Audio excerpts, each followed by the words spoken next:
high throughput dispensing out these small droplets very precisely. We'll go into that a little bit more. And also cleaning protocols such that you can use the same nozzle to handle multiple capture probes, whether they're oligos or antibodies or antigens, onto a surface. And essentially, there's no consumable part. It's just a glass capillary that you wash in between samples. And so that's what this looks like. We can measure the droplet volume here. So these are around 474 picoliters with a 0.23% standard deviation. So it's just a very robust technology as long as a few requirements are met. The sample cannot have any bubbles in it. Those bubbles absorb that acoustic wave that's generated by that piezo, and it causes the droplets to fail. We have a number of ways to avoid samples having air bubbles in them. And then the viscosity has to be lower than about 10 centipoise, which is fine for all the work that we do. And yeah, so, but it allows us to, essentially the glass capillary is around 60 microliters in volume. So you can aspirate up to about 60 microliters, about 55 microliters to be safe. And all of that glass capillary is something that we can wash in a way that the carryover is negligible. So yeah. Let's take a look. So we have this camera that's focused on the nozzle, and we can take and measure the opening of this orifice. It's around 73 microns in diameter. We have nozzles ranging up to about 85 microns in diameter. Those are really nice for very large cells. We do some work with Jenny Van Eyck's and Cedars where we handle kind of 200 micron long cardiomyocytes. It's a very gentle dispensing technology. There's no kind of high shear flow exposure. Essentially, you have this one droplet at a time. It comes out of the nozzle. There's this refractory period where we essentially take in air into the nozzle. It's about the same volume as that droplets. And then over time, capillary action refills the nozzle. We shoot out the next droplet. Any questions? We have a number of different coatings on the nozzle that essentially avoid absorption of various biomolecules. Hold on a second. We're gonna rewind. I was gonna ask for introduction. So that's a little bit about me and my robot. I want to know about you guys and where you come from. So maybe we start here and kind of meander this way.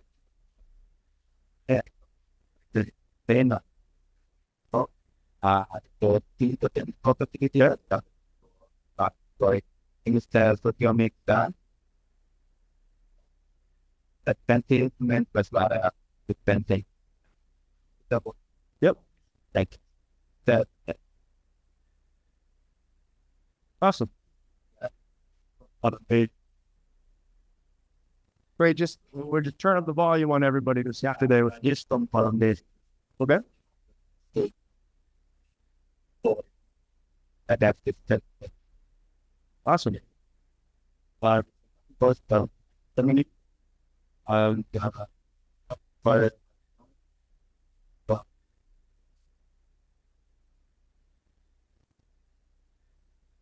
with that, I'm pretty sure something with this. So look at it.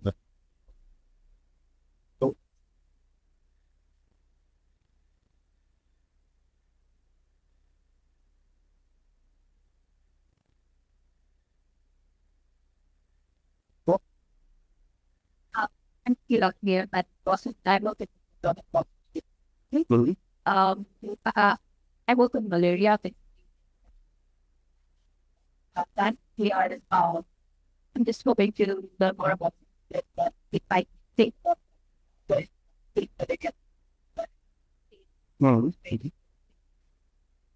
cool. What about you? Just Mhm.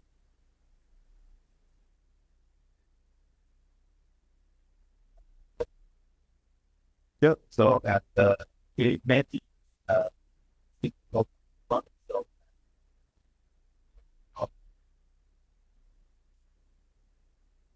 That's that. it they have put the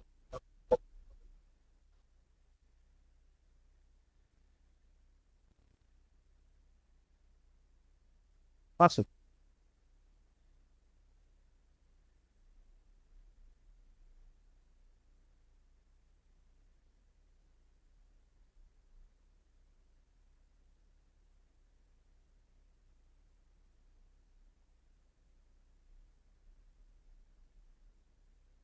That's the. Hi, everyone. I'm Kathleen. I'm from Prevail Therapeutics. We're based in Manhattan, New York. Gene therapy company. I'm in the biological last biomarker team. We have ultimate assay in-house. I work primarily with biofluids, human plasma, CSF, some tissue, and molecular optical cells like that. Awesome. there are and further that also lab in Copenhagen. And I work actually here at the Copenhagen research one. So most interesting thing are like this portfolio of life and the university industry. Yep. It is of what's next thing and all that. Fantastic. And other I'm working as a with I cover you want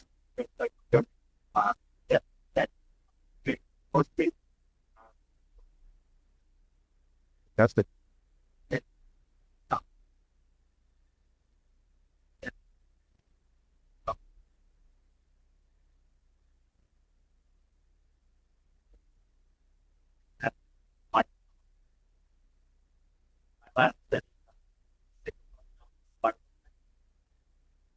Very cool. Wow, quite a lot of a variety of people, a lot of mass spec, but also some kind of more single cell genomics, transcriptomics, interested in the proteomics. So we kind of got, whether, going from kind of bulk proteomics to single cell or from single cell transcriptomics to single cell proteomics. So I think it'll be good stuff for everybody. And thanks everyone for your introductions. I will not remember all of your names. I apologize. I was like, I'll have a goal of trying to remember everyone's names, and I just kind of dropped that halfway through. So that's what name tags are for, exactly. All right. So, didn't there? So yeah. So I've been working with Nikolai's group for I think 5 or 6 years now. We kind of developed the nPOP protocol together. My background is in chemical engineering, and so it's kind of small volumes, heat transfer, mass transfer, surface, chemistry. These things are things that I was familiar with coming in. Of course, Nikolai comes in with all of his understanding of mass spec and workflow development and whatnot. And so it was a really nice kind of collaboration where we were able to automate a lot of this. And I don't know how many of you have seen kind of the original protocols.io that Andrew put together, a few of you. Essentially, we were just talking about it this morning, and the level of automation, and you'll get to see some of that today in terms of kind of just workflow integration, has been something that's really been, I think, very powerful for our early adopters of this to get up and running quickly. Andrew had years to figure it out, to do it right. And so we're really excited that we've been able to kind of document a lot of it and then automate as much of it as we can. And we're excited to show this stuff to you guys. So that's my background. And Lori, you've already introduced yourself? And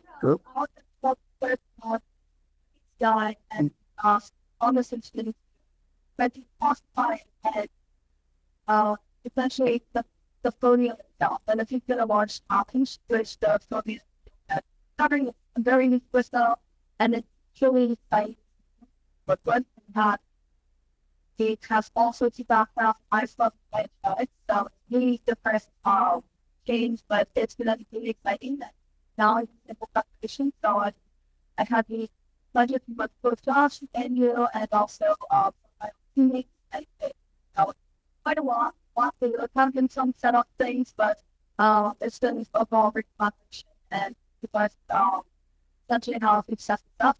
The thing is that what we want to make it more accessible. I think the master calculus, acting on that calculus, it is very hard to get into. It's not something that you can just, it's not something you can just wait, you can't just put it in, or it's not a CCR sheet. It's unfortunately something that requires a lot of thought. And so the focus of this workshop is trying to make it that every one of you can do it and try to make these course more available. It's something that is accessibility has been a little bit more difficult in this field of topics. And why make it more available and more popular. And I think everyone's knowledge help each other. It's not why does stop. Yeah, absolutely. I echo those things. There's a little bit for the instrument overview. Here on the left, we have a chilling water bath, heating chilling water bath, and a humidifier. Those things allow us to do essentially environmental controls and long incubations with very small volumes with minimal evaporation condensation. We have two positions here on the deck. And I don't know if you can see it when you're sitting down, and I don't think we have the video of the inside up, but essentially each of these positions can hold a 9612 plate, a slide, the proteo chips for label free, and essentially the programming is entirely flexible, coming from the world of diagnostics manufacturing. Clients would come to us with all different formats of diagnostic sensors with, semiconductor integrated fluorescence detection emission on, little 50 micron pixels, where we would have to put a drop of some capture probe. But everyone kind of had their own format. So that forced us to make this super flexible interface. It also makes it a little bit complex, which I'm sure a lot of you are familiar with, this kind of like flexible, complex interfaces with the mass specs and other instruments. But we've got groups who are doing, single cell proteomics and also single cell transcriptomics, genomics from the same samples, looking at this kind of correlative information, and it's all enabled on the Saad one because you can kind of program whatever you like. We have two cameras on here. One is this drop camera that allows us to monitor the droplet performance, measure the droplet volume, and also image cells. We have a 4-channel fluorescence imaging module on here that allows us to do stuff like dead cell staining, which is really valuable when you're doing single cell proteomics. Not really interesting to, analyze cells whose membranes have become compromised, because we see in our own research that, these are typically lacking, some portion of their cytosolic proteins. And so you want complete cells. You can also do a lot of other kind of tagging or looking for GFP positive cells. So there's some various uses to that. You also get images of the cells with their essentially, parameters relating to their morphology. And all of that allows you to do some more correlative analysis downstream. We've got some syringe pumps in the back there. Those are for allowing us to aspirate sample and also flush the nozzle out. This is a system liquid. It has to be particle-free, deionized, degassed. Degassing allows us to absorb bubbles if there are bubbles present. Of course, particle-free, that 70 micron orifice, trying to push a 100 micron piece of junk through there, you're going to clog the nozzle. A clogged nozzle is not, it's not the end of the world. Most of the time you can unclog the nozzle, but it's something to avoid, especially on the day of an important experiment. We have a peristaltic pump, and you'll be able to see later, maybe we can do a little walk around, but you can just kind of see there's a wash station in here that allows us to watch each nozzle individually and kind of remove all of the fluid that's in there. The axis is an electromagnetic axis with a 1 micron encoder on it. This comes from this kind of industrial manufacturing history of Syneon. It's a German, this German company, and so it's somewhat, had this kind of like German engineering kind of, thing to it. They spare no expense on that hardware. We have 2 nozzles mounted here. We have this vertically mounted camera, which we use to do kind of QC of the process. So you can see that at the end of the day, all of these clusters got everything they needed, all of the reagents they needed in volumes that were expected. And we'll show you more of that as we go. But we also have this deionizing probe on here, which allows us to do that kind of high resolution single cell printing into well plates that are notorious for having a lot of static electricity into very small volumes, 200 nanoliters or so at the bottom of those wells.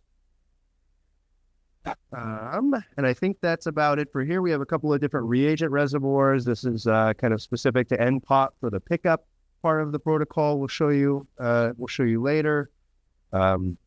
And then we have a place for tubes, which we use for our reagent and cell dispensing. If you have really rare cells, you can certainly come out of a 384 well plate with a low dead volume.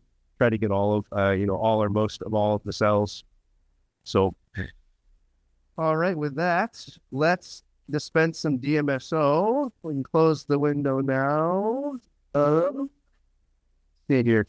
So we do have some interference from the light on the inside with our droplet imaging. So we're going to do some of this in the dark, and we can turn the light on as we go. What's that?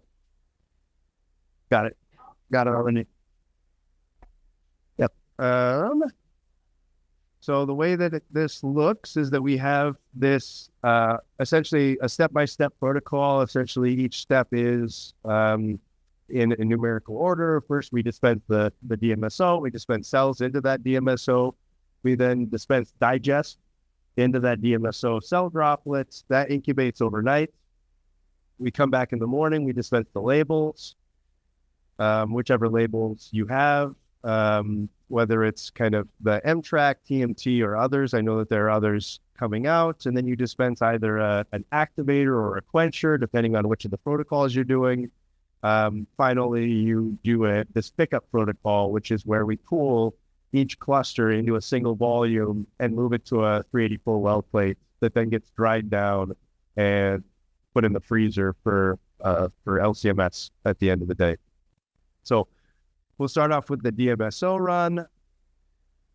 Come over here, we load our field. So here we have all of these different kind of plexity patterns, 2-plex, MTRAC. I think maybe you guys saw that yesterday in Jason's talk. Where you use the third channel as kind of a carrier. 3-plex MTRAC, which is where PlexTIA was, which is used in the PlexTIA papers. There's the 14-plex TMT, which is that TMT Pro set with a couple of reference carrier and a kind of a spacer.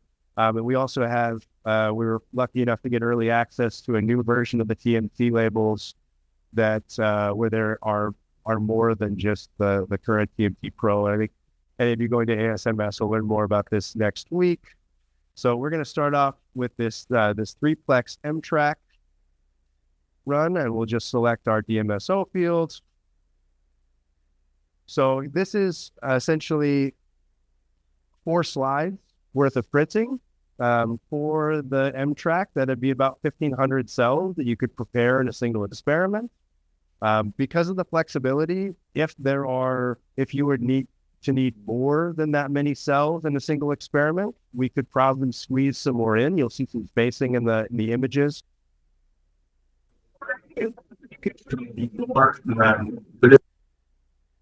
Today, we're just going to do 1 slide's worth. And so I'll just remove the other slides. So for the MTRAC, it's 384 per slide. You can see kind of the spacing of these arrays right here. For the TMT 29-plex, it's about 1,000 per slide. So you can do about 4,000 cells in an experiment. So it certainly offers you more scalability than, some of the plate well preps. And I imagine that as new labeling strategies come out, this can expand or contract depending on, hopefully it will just be expanding. And maybe that you end up with, 4,000 cells, but only, 50 samples to run through the mass spec, which those 4,000 cells, if we were to ever get, 200 labels, which, that may be a little bit little bit far off, but yeah, that's the way this is currently set up. And this will be, that divided by 3 is the number of samples. Each drop is going to get 9,000 picoliters, so 9 nanoliters of the DMSO.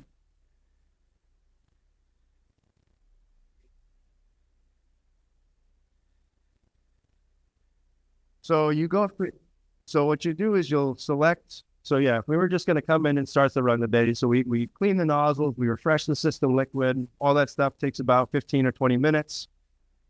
Then we will select the run, we load our target field file, which is that DMSO, we select the number of slides we're going to do. Yeah? Already the template. We'll put that every time you up. No, those templates are already provided. Yep. And we have various templates if you want to do, for instance, like 3 cell types, right? 3 cell samples. So those are already developed. If you had 7 cell types that you wanted to run in one of these things, we're in the process of launching this nPOP partnership program because of the complexity of the process, and in the interest of getting people to actually generate good data and not struggle trying to figure out technical details. We see it as kind of a service contract. We provide you with all of the equipment, all of the hardware, consumables to do the nPOP, and then we also consult and generate new field files for you based on your experiment as you like. Because really, it's more important to us that single-cell proteomics continues to take off. We find biologically relevant, interesting things. Then it is that, that we just kind of give you an instrument and say good luck. So, all right, so we're going to start our run. This is DMSO.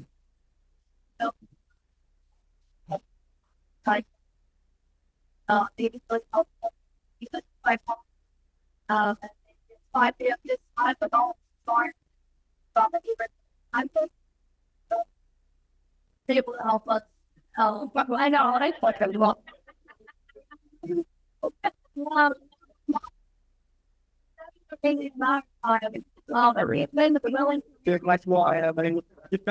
I mean, I hate more than anything getting getting an email saying, yeah, we were having this struggle the other day when we were trying to do our experiment. We wasted all the cells. Like, why didn't you call me? Because typically it's like a 5-minute thing, and then you're back on track. And so I think, that's maybe the way for a lot of things. There's not a whole lot that breaks down on this machine. As long as you keep the system liquid nice and clean, then you don't end up with clogs. So yeah, I think it's super satisfying. Probably the most satisfying part of my job is jumping on that call, fixing that problem, and then they continue with the experiment. And the next day, there's an email, thank you, everything went well, so. Yep. And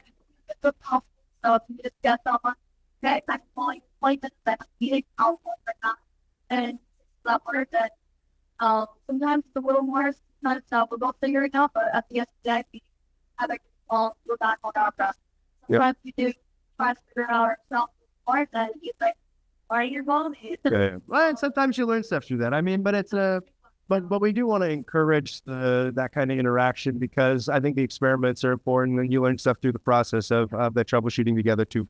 So we just finished the very first part of the prep, which is scanning of these fields. We just get these images, these background images of the slide, so that as we go through the process, if we see something that's abnormal, we can kind of trace it back to some event, some particle, something. So these are just the slide image from above with our coaxial camera.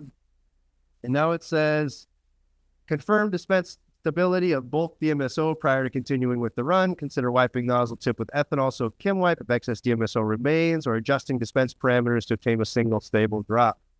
So we press OK. We've already aspirated the DMSO. We have it here in nozzle 3. We're going to take a look at it. There's some DMSO on the outside of the nozzle here. We're going to take a look and see if it is affecting our droplet generation. See a little bit of a kind of a wavering there. There's a conditioning period that kind of happens as DMSO replaces water at the interface. We might do a quick wipe. with our Nikolai just to get rid of that DMSO.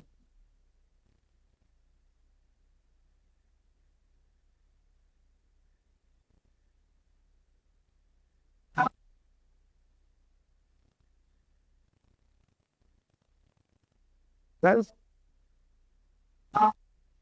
for the labels. You'll want to use an anhydrous DMSO for the labels, at least with the TMT especially. So now we've got a good drop. We press continue. It's going to do an auto drop detection, which gets us some information about the drop volume and the dispensing stability.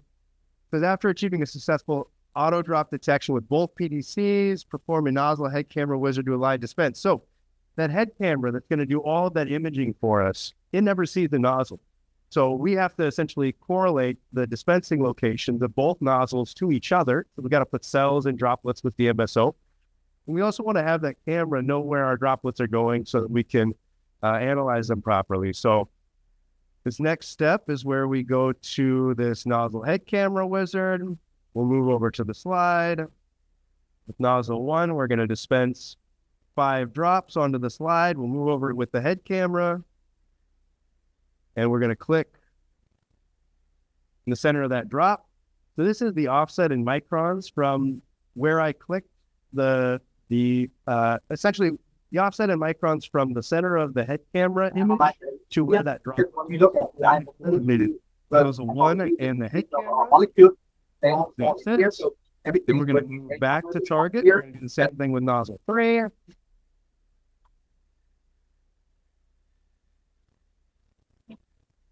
Okay, there's our DMSO droplets. You can see it's a little bit different than the water droplet in terms of how it starts absorbing kind of in the area around it, either DMSO or water.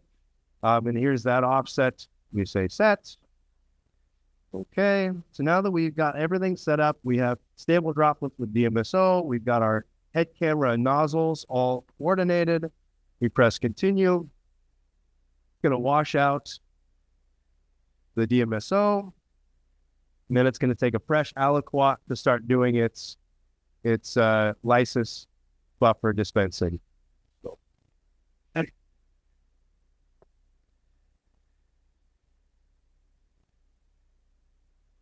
so we have a what we call our Cellin vial. It's just a very small volume, kind of low height tube. It holds about 200 microliters. We've loaded that with DMSO. Same will be true for the master mix. Same will be true for cells as long as you have them in abundance. And so that's what we aspirate out of, and then we're dispensing to this slide. Yep. No, cell suspension will be in PBS. You want to clean it up as much as you can to avoid background contamination with proteins and whatnot. But the DMSO is what we dispense onto the surface. It serves as 2 purposes. It essentially kind of permeabilizes the membranes of the cells, starts that lysis process, and it also buffers evaporation, condensation of fluid on the surface. So, question? So here we have our drop. The volume has been analyzed, about 387 picoliters. And now you can see it over here. It's starting to dispense onto the surface.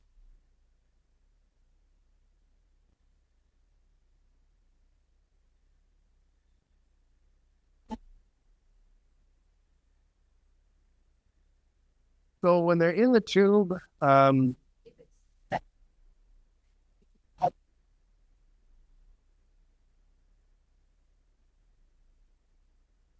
yeah, so I think the cells are sitting on ice over there. I wouldn't, we have in our protocols, try to prepare the cells like within 1 to 2 hours of the cell isolation step. Keeps the cells happy, in general. And it also avoids a lot of kind of absorption of gas. So the colder an aqueous solution is, the more gas is absorbed inside of it, or solubilized inside of it. And then it's going to come back to room temperature in the nozzle, or about room temperature in the nozzle. And that can cause off-gassing phenomena inside of the nozzle, where if there's some nucleation point, an air bubble will form, typically mostly oxygen, And then what we're going to do is that will cause the droplets to be, unstable. And so I wouldn't suggest, having them on ice for hours. You can go through and kind of degas small volumes of these things under vacuum for, 5 or 10 minutes. That typically will reduce the oxygen concentration enough that you don't experience that when it warms up. And then the clumping is a challenge for various cell types. I think that not letting them sit is a big key to that. We do have some resuspension protocols that the nozzle can do automatically, and we have customers in the kind of cloning space where they have 100 different kind of edited cell lines they want to run in a day, and so the instrument can do this kind of resuspension on its own. It's just whether or not you have kind of whether or not you really need that in your process. Most people just kind of pipette their cells up and down right before they aspirate. The test in the package, but if the test package, then wash that. It's my Yep. that You wash them some more. Yep. what the density started. Okay. Right. So kind of optimal concentration of cells when you're isolating is around 250 per microliter. And that can give us, about an hour to dispense 1,500 cells.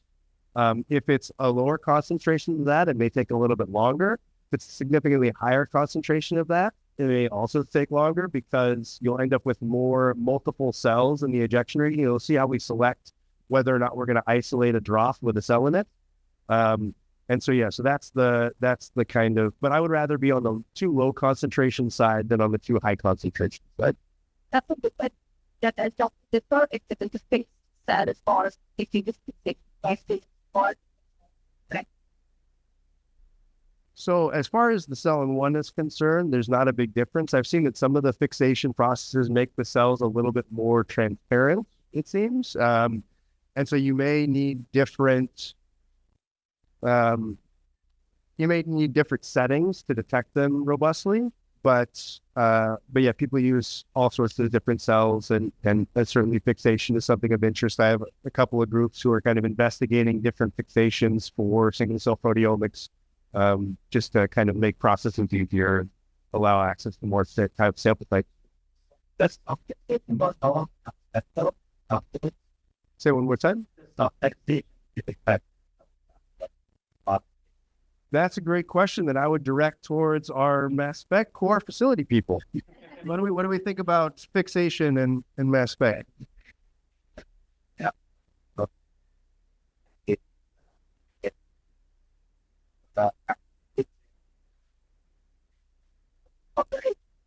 the idea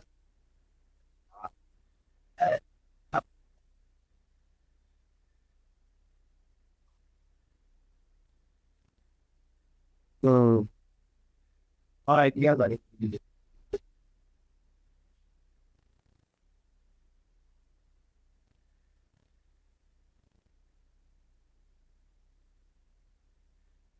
Yes. by it's working itself to it that about that starting from all out. So Fresh is the best, right? Everyone agrees. And so essentially that's going to be the best. Sometimes it's impossible to get those. You're getting frozen cells. We have some protocols for kind of gentle thawing. We also have some recommendations for how to freeze cells to kind of avoid changing affecting the viability a lot.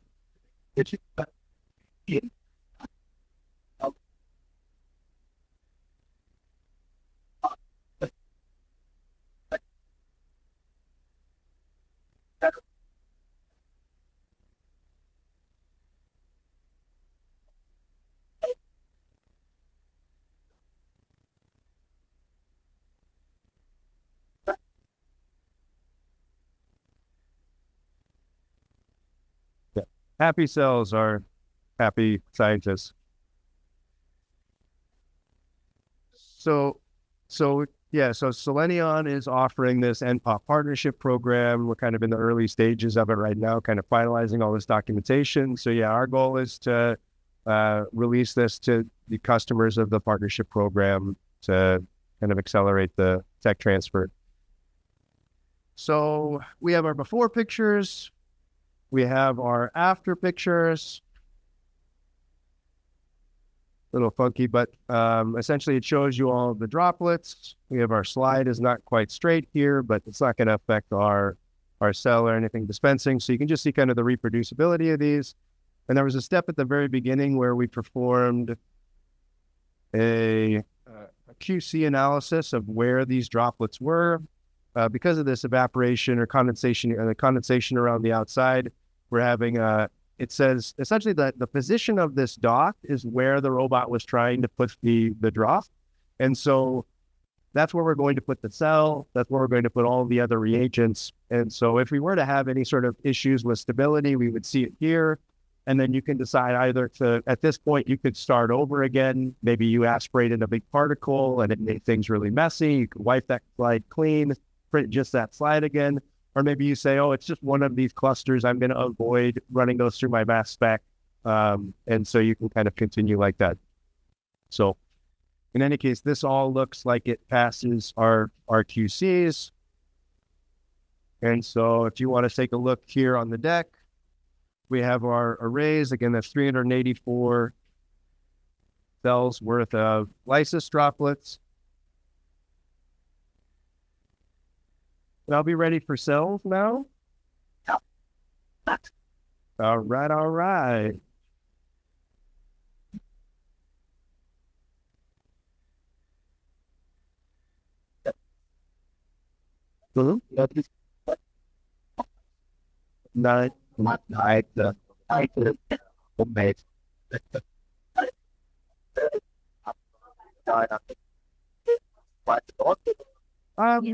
No, so they did some customizing, like they had their own kind of bespoke solution for this tray here.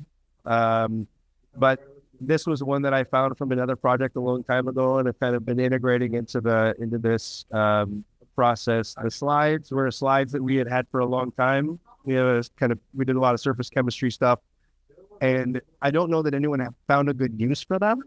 And then it just so happened, Nikolai was like, oh, what kind of surfaces do you have? We're looking for something very hydrophobic.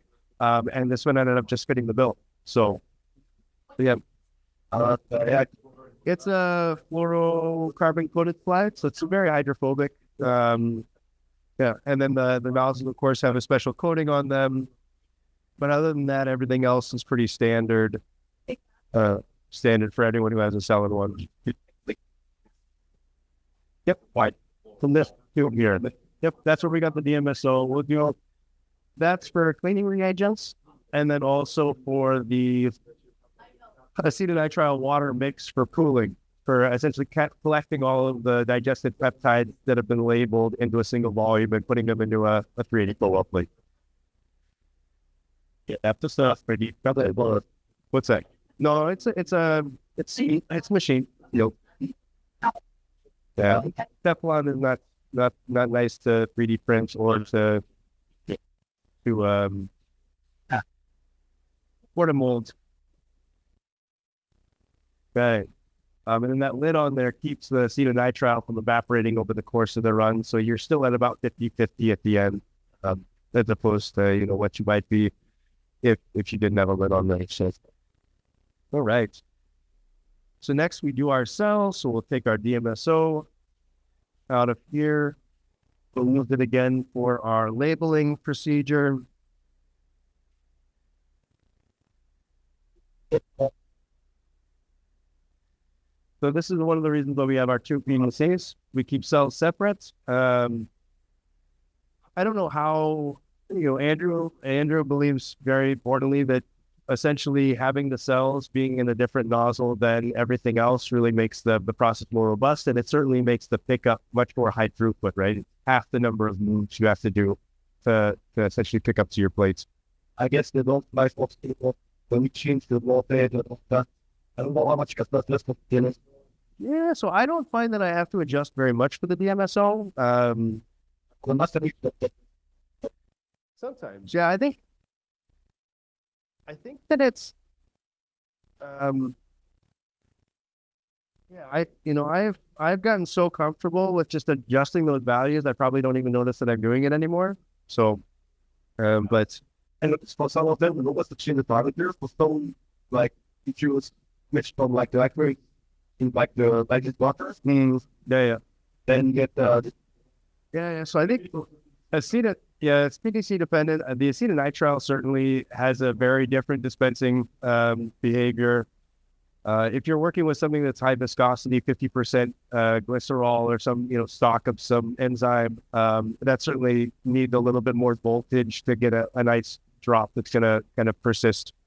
So now we've loaded our cells into our cell nozzle position. Okay. All right. So again, we're going to now select the second run. We're going to load our fields. We have our 3-plex M track. So again, here we have 1 and 2 cell types for the cell fields. We're just going to do 1 cell type here.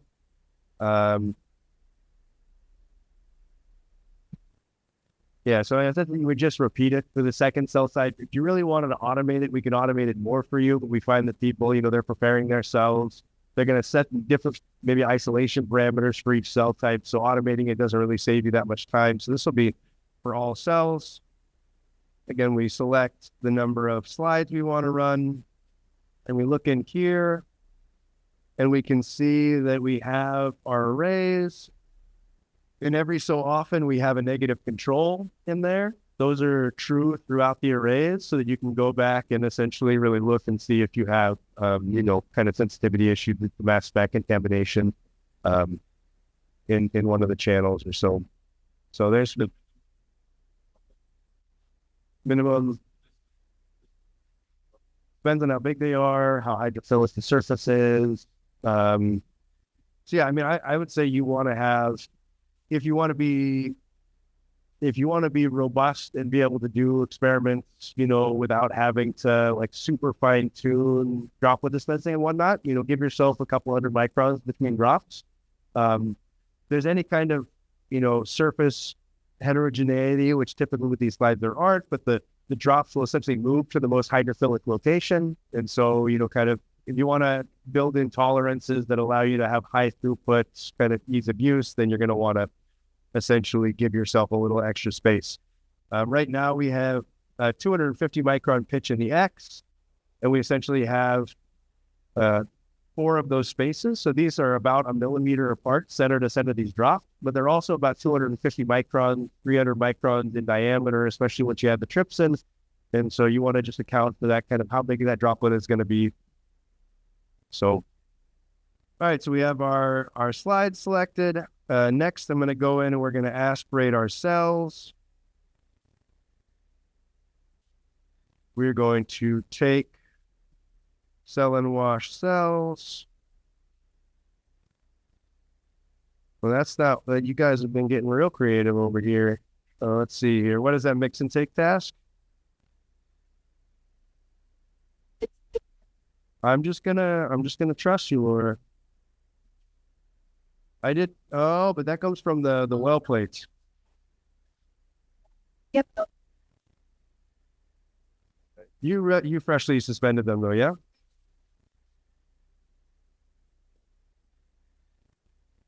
But we're gonna go in and we're gonna take our cells. We can see that the nozzle is down in there, our tube there. We're taking 10 microliters. We're gonna go back and dip. Essentially, we just want to wash off any residue that would be on the outside of the nozzle from kind of diving into the cell suspension. When we do that, we'll come to the camera, we'll open our cell in one module.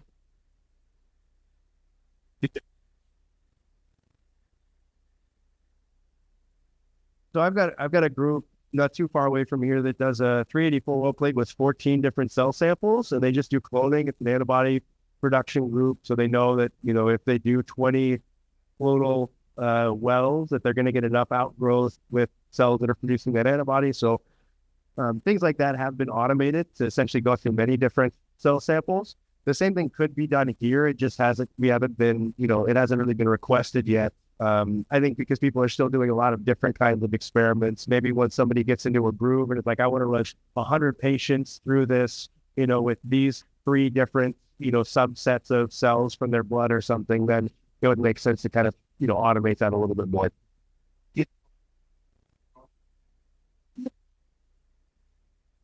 Not currently. No, it is not. So we're going to set our region here, and we'll take, yeah, absolutely. So I'm just turning on some drops here. So we see our cells flowing through. And essentially what we'll do is we will do a mapping routine. And this is essentially this is the data that we use to identify where this ejection region is. It gives us kind of this 99+% single cells in droplets. And so you can see here the blue dots following each cell. That's where the cell was detected in the last image. And those blue dots will turn to green dots as soon as that cell isn't detected anymore. And so after accumulating this, I think we're doing 100 kind of particles worth of this tracking process. We're essentially identifying which region here where the cells aren't seen again.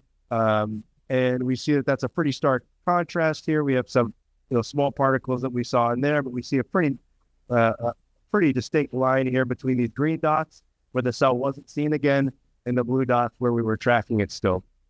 And so I'll just set this. I really want all of my droplets to contain a single cell, so I'm going to set it to the left of the last blue dot there. Tells us a little bit about, a histogram about the size of the cells, the elongation of the cells. We see really just kind of one population here, kind of sometimes depending on the sample, you can see multiple populations, and maybe you want to take multiple populations, but we set that position and we'll close. I don't believe these are stained. If they were stained, then we could use this fluorescence. So we would first check that there's a single cell, and then we would check that it was negative for this fluorescence marker, the dead cell stain. But I don't believe that we have stained these cells. And so we're not going to end up seeing much of anything on this fluorescence. Oh, maybe we did stain them. I think that one was... What was that?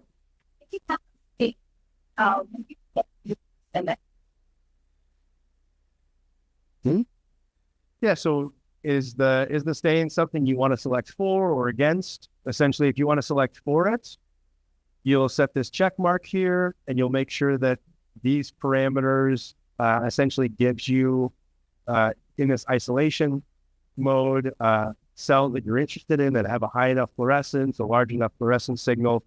And for this one, we would say that we don't want to select cells that have this green color. And so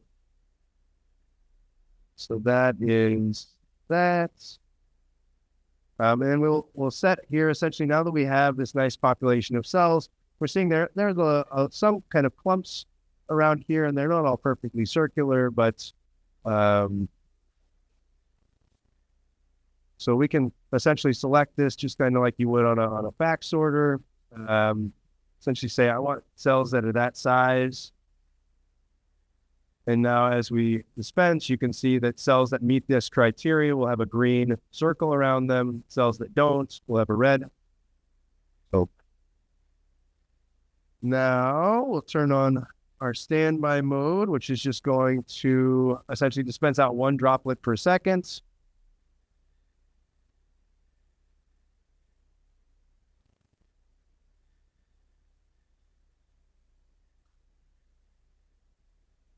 Yep, that's right. So essentially after this, we're going to essentially prepare for the single cell isolation step. It's going to pop up and say, make sure you selected this, you've aspirated the cell sample, you've selected what you want to dispense. That's the right vehicle. But So the dispenser is at this camera station right now. Take a look at the Yep. what that how did data that are not that it's book. So we have a kind of a tube in there. It can be used as a recovery tube. You can fill it up with PBS. Every cell that we don't isolate, we dispense in there. You could recover that, and you could send that to a different, you can make that kind of small bulk sample if you have this kind of rare cells. And, I went to a cancer research center and did a PMI a few years back, and there was just a kind of a brown pellet of stuff at the bottom of this tube. I asked them, how often have you changed this tube? And they said, what tube?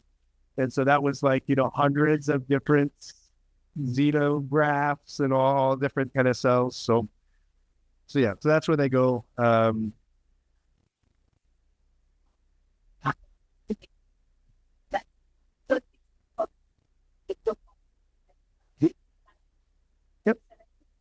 Yeah, so for instance, let's say you wanted a cell that was positive for a marker because you edited a cell and you want to know that you're not getting one in, right? You have let's say a red RFP or something, and then you've got your cytox screen because you don't want to isolate a single cell that's dead. What I would probably do in that circumstance is, if the editing efficiency is somewhat low, I would start off with a fluorescence looking for a positive green. Or positive red, and then I would want a negative green, and then I would want a true single cell condition in transmission. And I would make sure that only one cell was there in transmission, regardless of whether it was fluorescent or not. It was positive for the marker and negative for being compromised. So yeah, there's a number of different ways to set that up, and depending on kind of what the population is, it may make sense because it's all sequential. You're not getting all this imaging data at once. So if you did, for what we're doing here, where we're looking for negative in the green, positive in the transmission, we'll look in transmission until we find one that meets those criteria, and then we'll check our fluorescence. They will be true in fluorescence. If we're looking for something that's expressing this RFP, we're going to look for something that's expressing that RFP in that one channel, find one, then check the next condition, which is that it's not dead in the green channel, and then check the transmission condition. Yep. All right, so I've done my two things. I've selected my run. I've selected my fields for the cells, and I've got my cells in the tip of the nozzle here. So I'm going to start the run. Yep.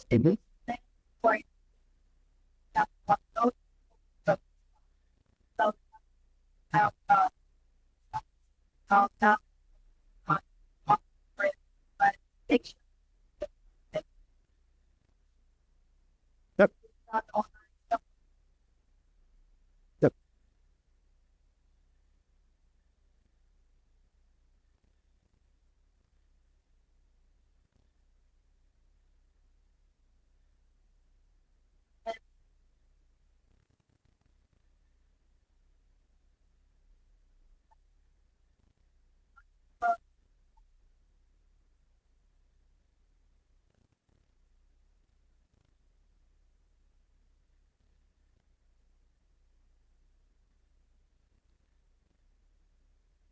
Back and forth and back and forth and back and forth.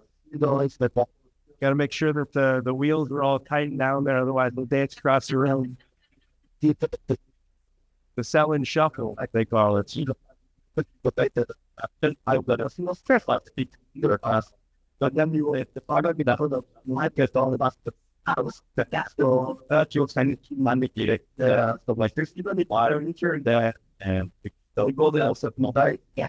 Side something do another book this let me tell a bunch of it's just got a list of positions that it needs to fulfill with a single cell, and so there's no and that list of position could be all of the positions, right? Like it is here. If it's multiple cell types have been selected, then it's going to fulfill that partial list of positions for cell type 1. It'll finish the run. You'll then take the next cell sample, optimize it for which cell you want to take, then you'll print that second cell field file, which will be that separate list of positions, so that you can end up having a different cell sample in the same sets.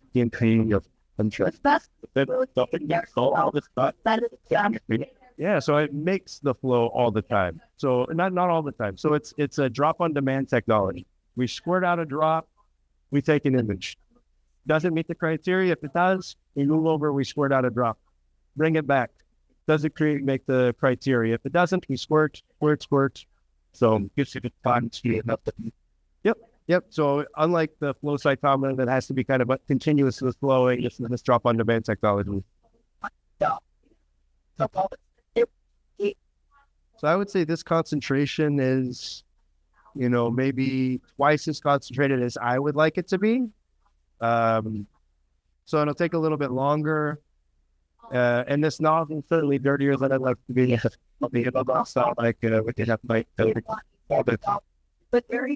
That's right. Where there was a cell that met your isolation criteria, but the single cell criteria was not met due to either a cell, another particle imaged here, or another particle imaged in the sedimentation zone. I want to know that you passed different levels of sedimentation. That's not of any advice, but if there. So as far as I can tell, if during incubation you have a significant amount of condensation, that will negatively affect your kind of trypsinization of your proteins. But this today is going to be a little bit funkier because we got the door going open and closed, right, to show people. But in general, we don't see a lot of this condensation or evaporation. There's a setting in there that it depends a little bit on your exact setup, how effective the flow is through all the tubing to actually cool those holders. But essentially, we measure temperature and humidity. We control the humidity, and then we also will have this offset from the essentially the analyzed dew point to the temperature that we want on the deck. And because DMSO is so hygroscopic and has a very, it freezes at like 18 degrees, right? Of course, if you ever look at a DMSO water like freezing charts, like if you look at what the freezing point of DMSO is, it's like 18 degrees. Freezing point of water is 0 degrees, right? The mixture of them goes down to like negative infinity, though, right? 0 Kelvin or something. Like it's a pretty crazy chart. When you mix DMSO and water, it's a very interesting kind of interaction.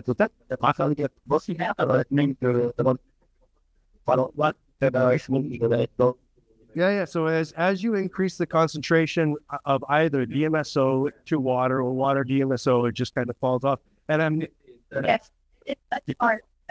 somewhere. It's quite a broad range. I was really surprised when I first saw it. Hydrogen bonding, I don't know. It's, but it's a pretty wild mixture. And what it does is, it just really allows us to, let's see here, DMSO, water,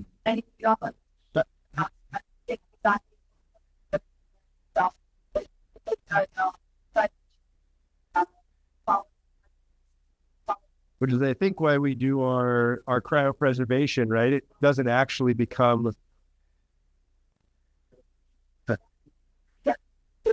right? So they don't actually connect these lines anywhere, right? So you have your freezing point of pure DMSO there, freezing point of water there.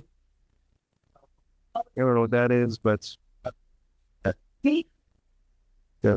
But yeah, it's one of those interesting properties of, I don't know, water or DMSO, but essentially it allows us to, we really don't see a whole lot of effects of slight evaporation or condensation, as long as the droplets don't merge. If the droplets dry out completely, we see a kind of a small loss in the number of peptides identified, but even that's doesn't seem to be a big deal. And you'll have records of all that anyway, so.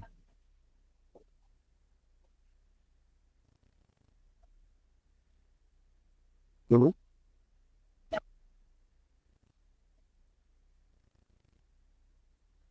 Yeah, no, so that's a good question. So right now we've done 150 cells, and the concentration is still about what it was at the beginning. Maybe we had a little bit of sedimentation at the beginning with all the kind of pausing, so that kind of with a little bit higher concentration there at the beginning. but you'll see that the concentration will start to go down over time. I guess our fluorescence measurements aren't working very well right now with the door open. But essentially I would say 10 microliters aspirated at 250 cells per microliter is probably going to get you, I would say, something like 500 cells, 600 cells before the concentration starts to drop off. And so you might do a couple of aspirations. No.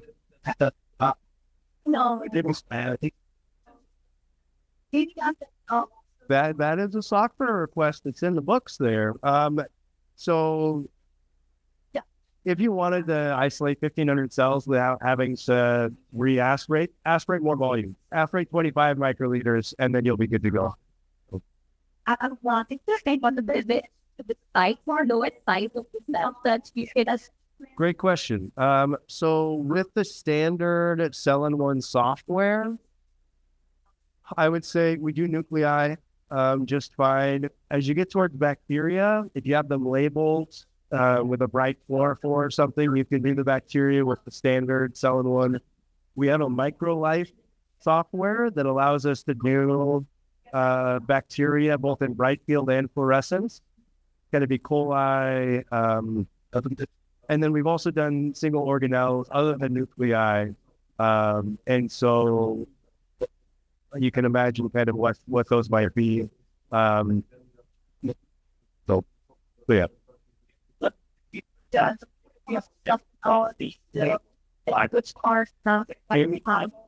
If we can detect it, then we can isolate. So I would say the microlife version would be the way to do for that one. Very standard.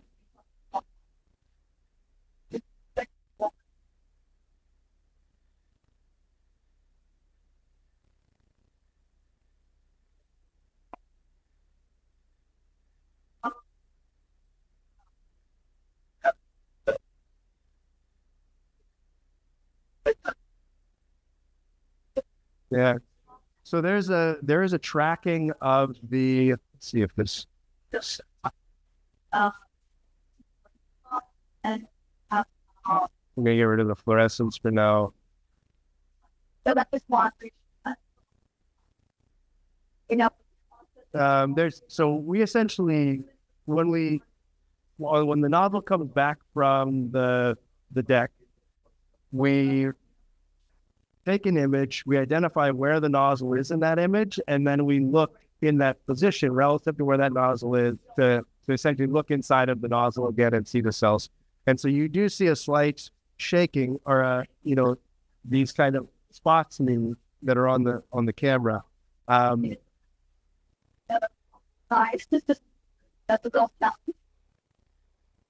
the current circumstances, it may lead to some false negatives, right? Where a cell does it, where it thinks there's a particle in the background where there isn't.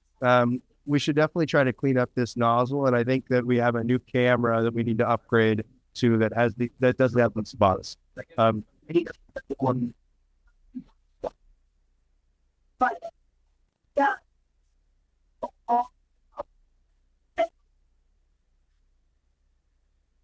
So I don't know if that's going to get rid of the thing, even if you had it bolted to the wall. Yeah. Because I think a little bit is that the axis is still kind of like coming to a stop. But certainly the flatter and more sturdy your floor is, the better your situation is going to be. I've got one in my house. So when COVID hit, I had one in the back of my car. It's a 2-part system. It's like 7 years old. I towed it behind an RV in the back of my car from Vancouver, British Columbia to San Diego and back probably 4 times over the course of a couple of years, doing demos, doing training, service, trade shows. And I have that in my basement on one of these gurneys for getting in and out of the car. And I run in all the time, and the whole thing is shaking and whatnot. And so I think, based on the axis being bolted down to, all of the aluminum and whatnot, I don't see a whole lot of disturbances from shaking. like this, but yeah, I think that Yep. is that Just a software module. Yeah, there's two software modules. One is for the actual isolation, detection and isolation, and the other one is for analyzing those images. So, Ryan Kelly, they did one last year where they did they had a poster for bacteria, single bacteria proteomics. I think they were getting a few hundred proteins per cell per bacteria. And then there are a number of other groups who are doing similar things that haven't shared yet. But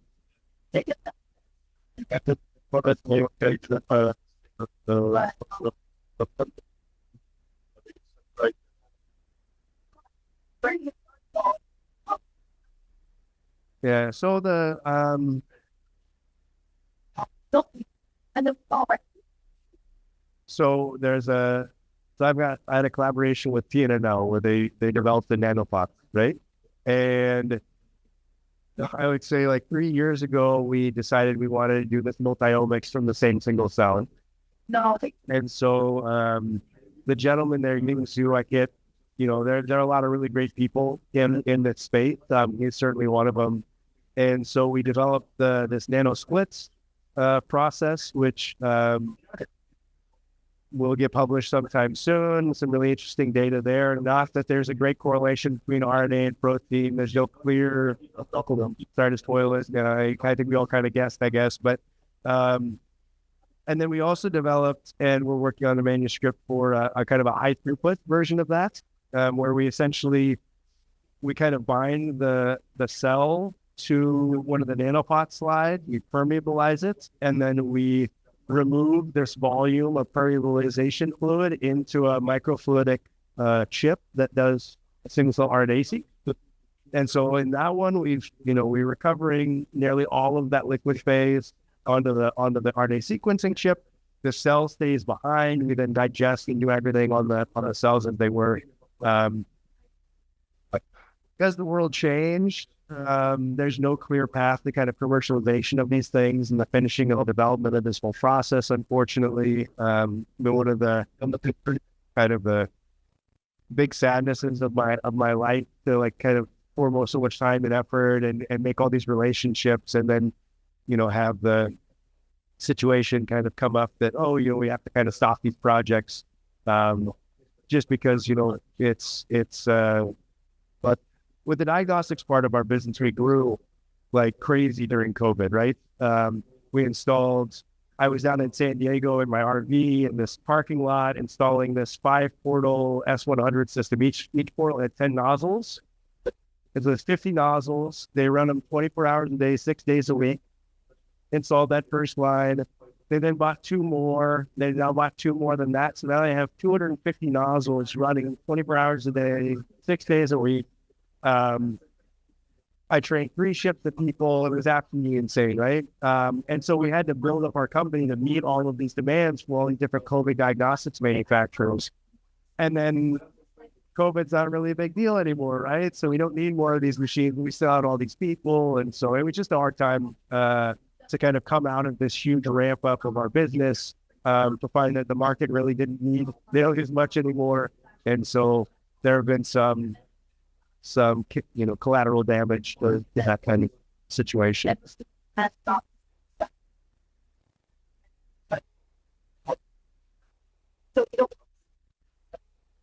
9 nanoliters. Yeah, it's around 300 picoliters. So every time we measure the volume, if we have a volumetric dispense of 9 nanoliters, 13 nanoliters for the trypsin, what we do is we take whatever the most recent detected drop volume is, divide the volume that is dedicated to that position by the drop volume, and we calculate the number of droplets that we need to dispense there. I think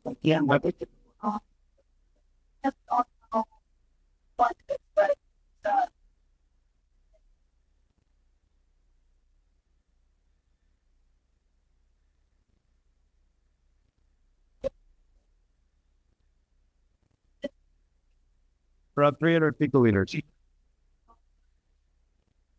We have smaller nozzles, which are good for smaller particles. I'd say if we're going to do nuclei, it's a little bit more deterministic of the small nuclei. It's certainly of bacteria or viral particles. You'll want to run with a smaller nozzle.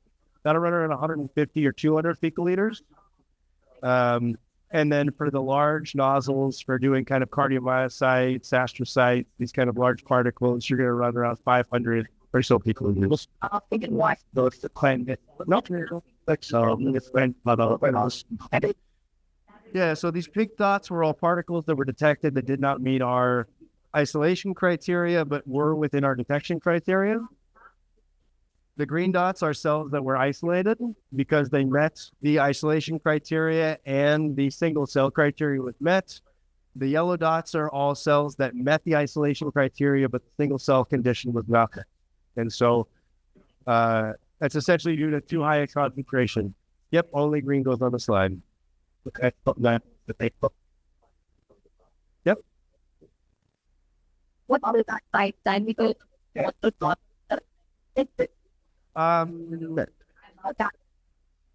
So I would say they're probably like 60 microns in diameter.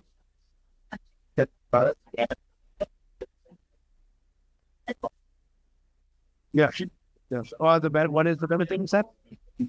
So if you're handling a smaller particle, essentially you have very small particles. It's a pretty low laminar flow in the tip of the nozzle, but there are kind of locations where small particles can kind of get stuck in little vortices and they don't flow as uniformly as, so if you have a very large, a large nozzle or a medium nozzle, instead of being kind of 95+% single bacteria, for instance, you'll be 85% single bacteria, and those other wells will be empty. Or maybe because of the diameter also increasing the kind of focal plane where you need to be able to detect stuff. So you're bringing everything closer to that focal plane, and you're essentially creating a more robust kind of laminar flow, which gives you the ability to do that. And then the larger size nozzles are better for samples with larger cells and aggregates. So, all right. So now it's scanning with the camera. Yep. Yep. Mainly for our diagnostics. You can only have as many nozzles really as you have syringe pumps. All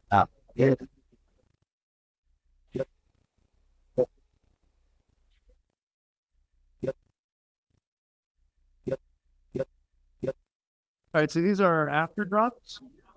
So one thing that we've incorporated recently is these fingerprint drops, which are essentially every single one of these positions gets every reagent, except for its label. It only gets one of the labels, right? And so it's easy to see when you add the trypsin, for instance, you see the droplet get bigger. But what we've done is we've kind of spread out the cells, or spread out all of the reagents here at the bottom of the slide in a way that's, so here's the DMSO droplets, here's the cell droplets. We'll get a trypsin droplet next. If you have multiple cells, you'll see multiple cell droplets. And this allowed you to, so if, let's say you thought you made up trypsin, but you didn't, or I had a group who had a bottle of formic acid wrapped with aluminum foil right next to their DMSO bottle wrapped in aluminum foil. And so they dissolved their labels in this formic acid. And we went and dispensed them and they dried out really quick. And it was like, well, you know, what's this about? And and so we were able to see this is clearly not DMSO, right? And so being able to kind of space out those reagents. Also, if you don't have the trypsin spot will dry down differently than just a buffer spot, just because of the excess material in there. And so essentially we see that, and you can see the single cell in here. There's another one over here. So it isn't as dry yet, so it's a little harder to see. You can see the cell there.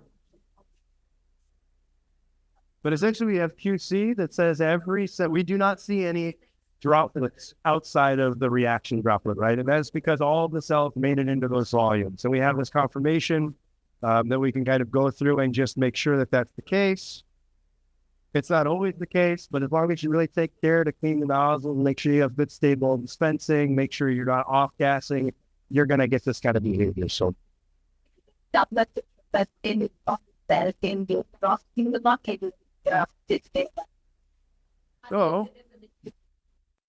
so you can look at, oops, if I can just click on the right stuff. So so this is a background image, I believe. So every cell, of course, we're opening in paint. That's fun.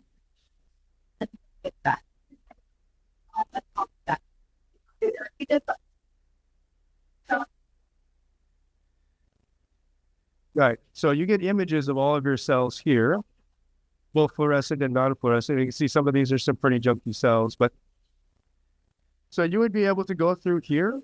Okay. And essentially correlate back, and essentially QC yourself what these are. And Andrew will show you later, you've got some stuff where in his analysis package, you essentially look at correlating diameters to cells. You can see cells that are sitting outside of this kind of normal range. And it seems pretty clear that something's weird there. So these are not the happiest cells, but or the cleanest nozzle.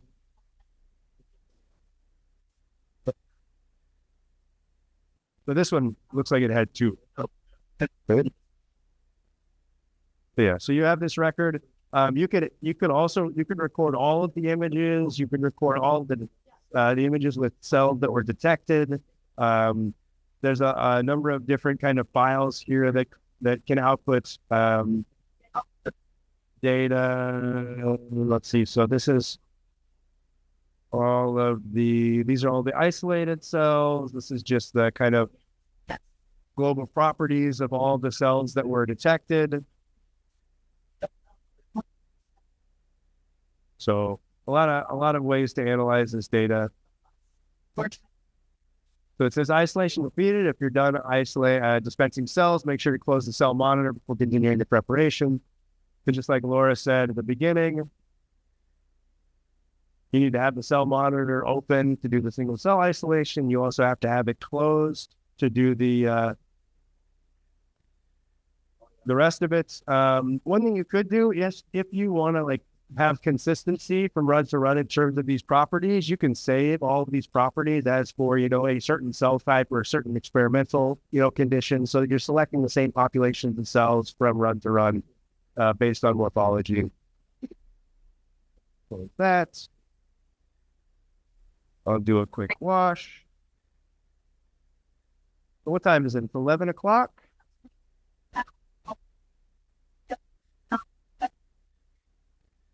Yeah, we want to take a... So this is a good time for the break is what we're saying, yeah?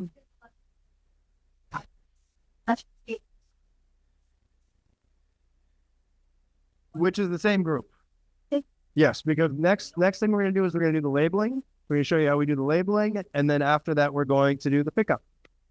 So, any other questions before we break? Okay, let's all get some exercise and a little bio break. So, close this up.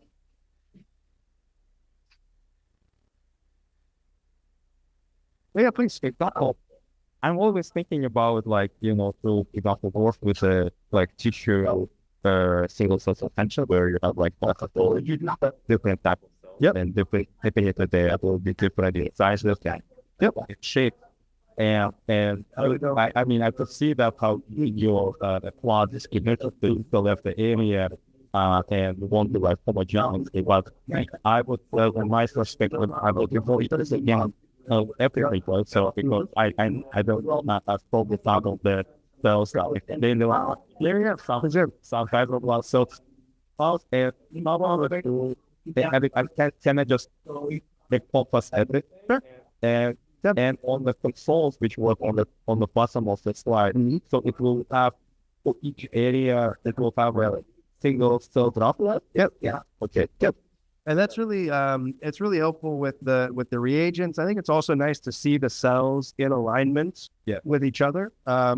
But yeah, for a primary sample where you have a lot of heterogeneity, which is why we're doing these studies anyway, you can either say, identify what population you have in terms of size. Maybe you don't know what kind of cells they are, but you know that I've got big ones and medium ones and small ones. And maybe you want to, if they're evenly, it's kind of, 25% one and another and then 50% the rest, then maybe you just isolate this broad spectrum and then go back at the end and based on your analysis, kind of correlate back to what these things are. Or you could say, I'm going to take the sample, I'm going to isolate only the small ones for cell type 1. So I set my conditions, so I'm only isolating small ones.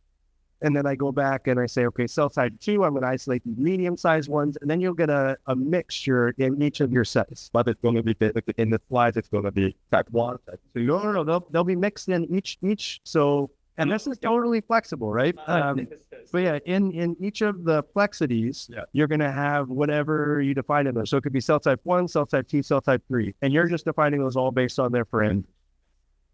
And it's totally flexible in terms of how to organize that. We had a group ask for randomization of TMT labels in a different prep the other day. It was something that was really easy to do because you want some variability in the confirming that there aren't just bad things with your labeling and all that. So yeah, but yeah, I think that's the right way we got to be thinking, right? And if you want that, you can images when you take that one every time you take cell or drop it into each slot. Yep. I think each well.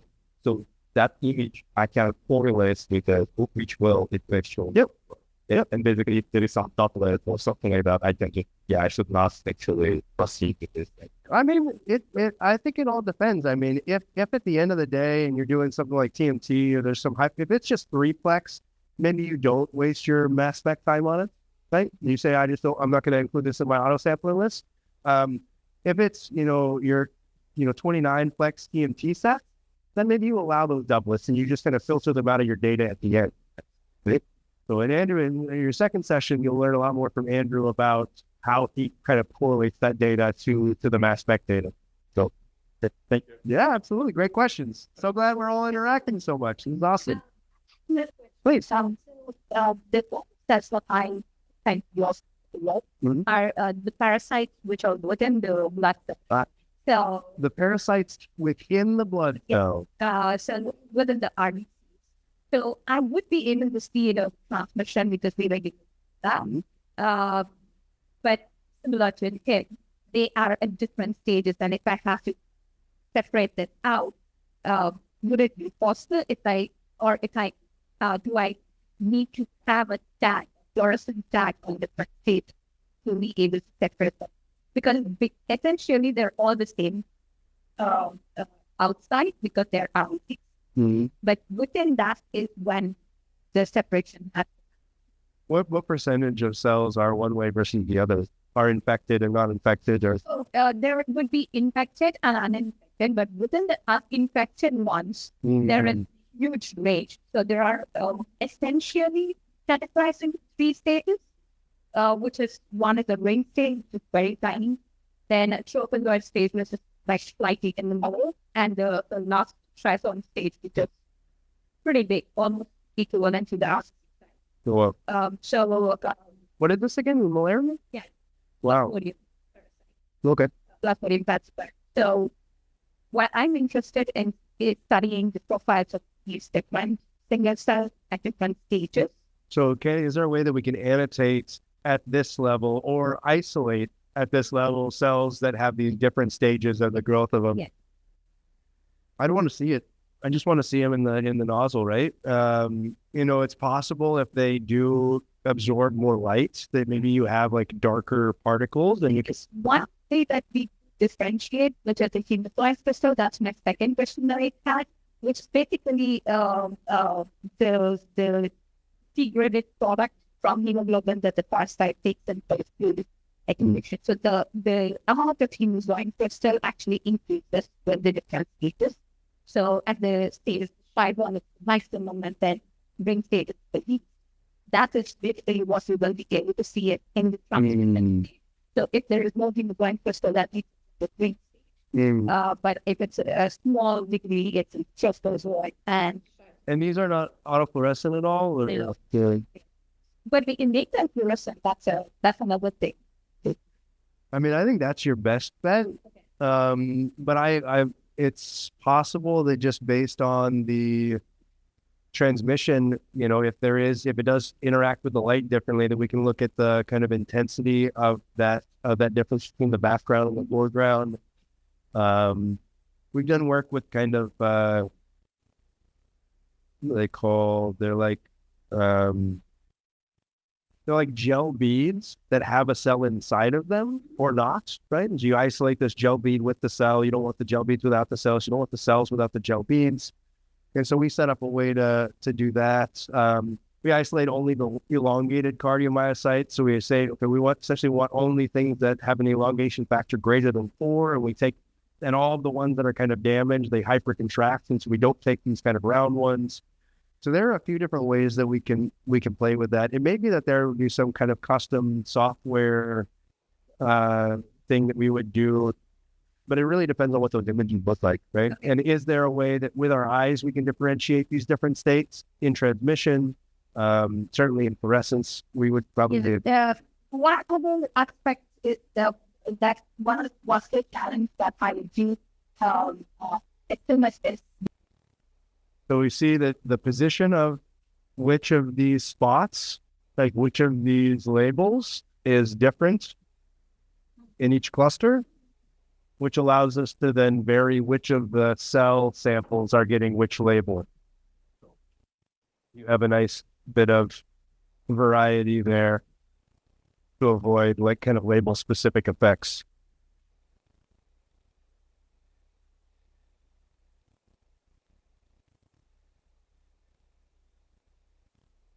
We got it in G1, 2, and 3. Perfect. That's right. So we'll close the door up here. We can do all of our imaging. We can get a very nice drop. So we go and select our labels. We just imagine that we already dispensed the trypsin and we all went to sleep. We came back in the morning. We already loaded our labels field file, selected our one slide, closed our cell-in-one module. We also want our DMSO conditioning buffer here. This is our cells, what's left over of our cells. We've got my DMSO right here from earlier.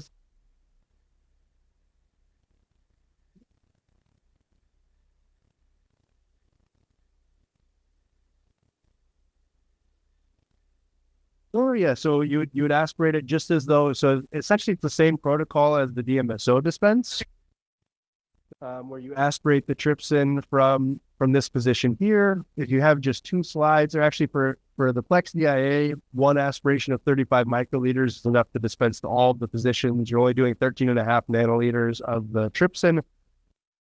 For the TMT, it's 2 aspirations, one for the first 2 slides, the second one for the second 2 slides, just because it's more volume, more spots. And so yeah, so the trypsin is essentially kind of a repeat of the DMSO with some slightly different stuff, but just very slightly.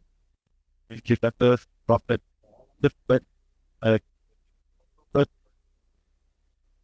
where you just dispense it, you shoot it out. So those droplets are traveling at around 2.5 meters per second. And so it would generate the pretty good mixing inside of the well as well, and that drop as well.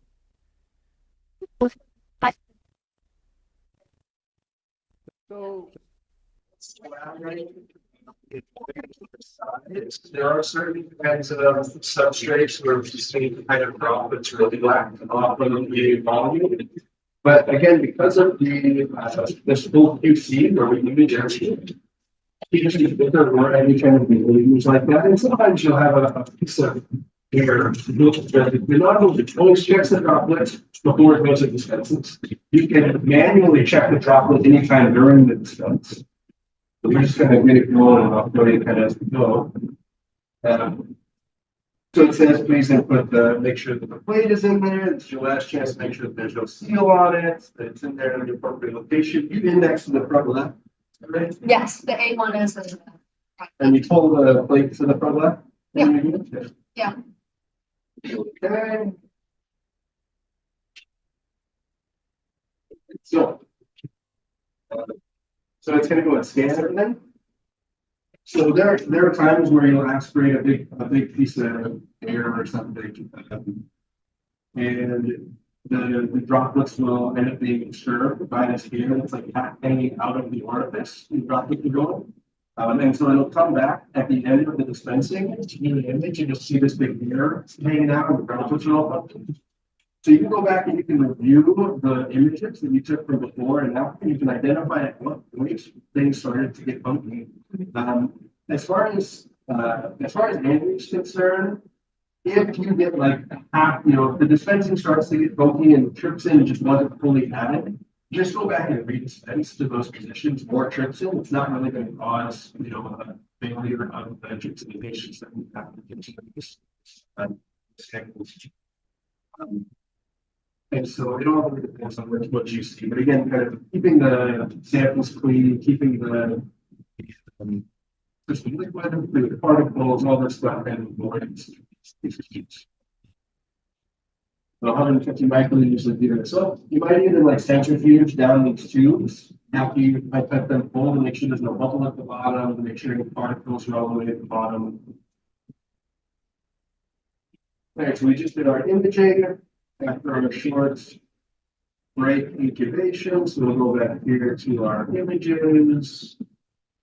Do this details, labels. Okay. So you see here all of our drops. How they were again at the beginning of this run. So we just took up some bulk VMSO, and the water has been sitting in that nozzle ever since we washed it out from the VMSO. So we want to make sure that the VMSO is nicely conditioned up the nozzle, and we have a good with it. Here. Could say that that's typically if you have a large volume of fluid here. If it's being disturbed at all by the droplet that's coming out, then you're going to want to wipe it off. And you're probably going to want to clean the nozzle a little bit just to make sure that it's not going to disturb the dispense. But it looks like this droplet that's on the face of the nozzle isn't actually near the orifice because it's not being affected by the droplet generation. So I like what I see. Let's continue. That's going to do an auto drop protection on that. And then essentially it's going to walk out that sample, and then it's going to go and start taking the labels. One at a time, bring the camera, check the drop. What does it have? So field file has essentially, so there's 4 layers of dispense targeting that are this kind of hierarchical. So you have a module, which is an array of spot areas. Each spot area can have an array of fields. Each field has an array of spots. And so essentially the field file contains the spacing for the spots, how many spots there are, the spacing from field to field, and then what volume is dedicated to the position in that spot of that field, and what level it might show. So all that information is in that field file that then defines. And then essentially you just select how many of the targets you want. Which for this, because we have just one big spot area, in fact, we're doing a couple of those later. And so now I just picked up from G1, and that is the first label. So this is 3-plex, could be M-track, could be delta 0. So picking up from that first position, even with the 2 nozzles. And remember, only 1 nozzle is currently working, and that is currently the 3rd nozzle. Or 3rd position and 2nd nozzle. Okay, so you can see here, essentially going down the road, or going down the columns, dispensing only one of the positions of each cluster. And if you guys want to take a look at it too in the back, I'm only using one nozzle, but you could use both. Yeah, and as the complexity gets higher, maybe there would be some interest in using both. How many nozzles? Evaluating which flavor, right? Two. There's two flavors. Probably action manually, right? When you start a multiply, it's not like you lose the core key later. You have to say, okay, that's even one. exactly. But it's gonna wash. Well, actually, no, it doesn't actually. It doesn't automatically. So now you have like the position 3 and store as part of that. That is like you'll get into Work to review so you like the most times because increase the longest is the PTs that have now of a sample and the expression of the next thing. That's very and so the TNT that situation. There is. That's not the way it will be valued. So again, the 384 well plate will have that. Flex the other day with one nozzle. So It's nice only if the think about a single the zero is here. We usually have to this here. Okay. would be necessary. So, and just doesn't.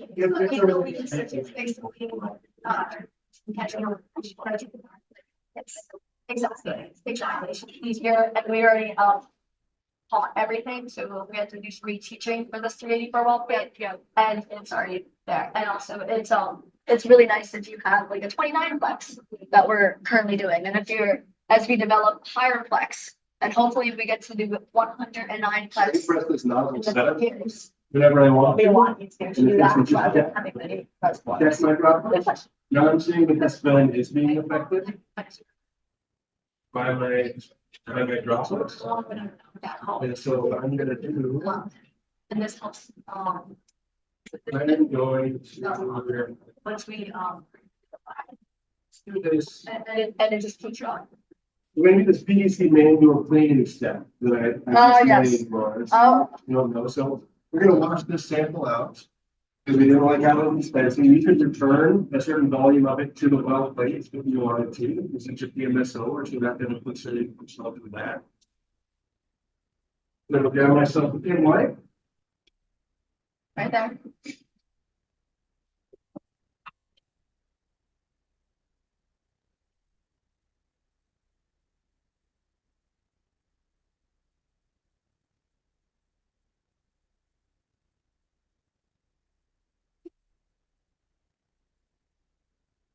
I have 100% ethanol in this wash tray right now, just for this purpose. But the wash tray is made of Cantlon, it's a super compatible wash tray. It's 3D printed too, right? it's machine. Yeah. So it says load 2 ml volume of 100% being ethanol, it should lock in to be seated. It's okay. It's gonna go, it's gonna take us 30 microliters of the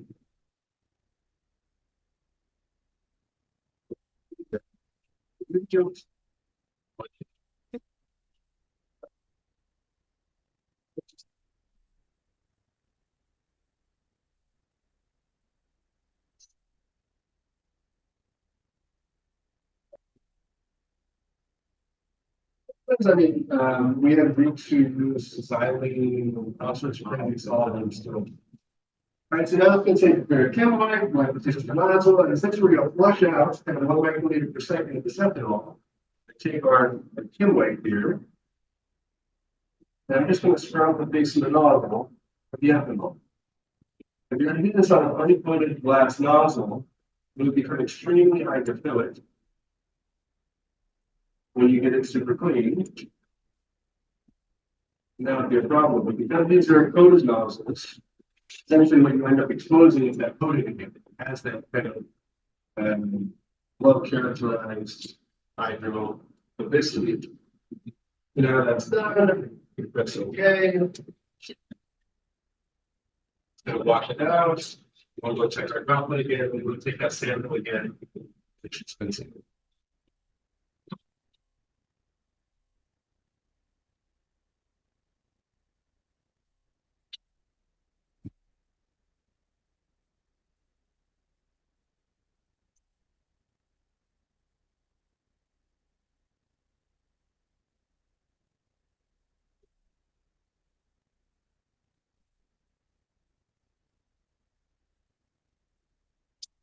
We also use the JSON to generate a kind of an ultrasonation inside of the nozzle when we're flushing. It helps to clean it out. Stick it in there.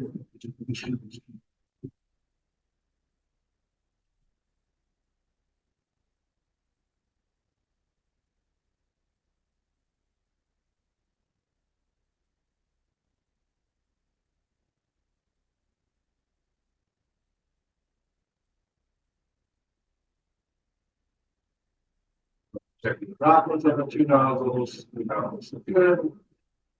We're gonna go and take up well G2, take up 10 micrometers.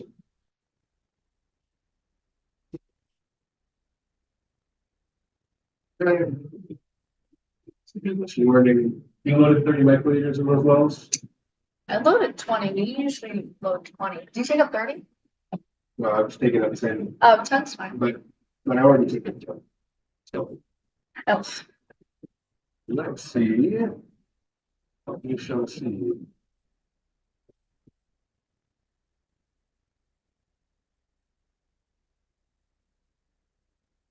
We have here this large air bottle. Yeah, don't do that, guys. So we're going to flush out 2 microliters at a time and see how much we actually took. 2 microliters. Another 2 microliters. Looks like we took about 3 microliters of air.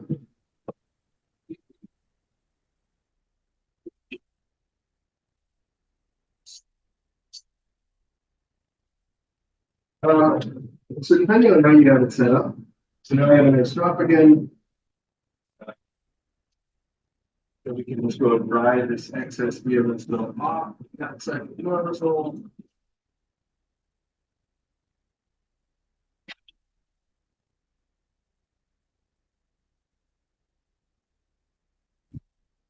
So if this auto droplet detection were to fail, because the droplets, there are 2 droplets, and the droplet is outside of this region of interest, then you would open up the nozzle setup window. You would get to do that right.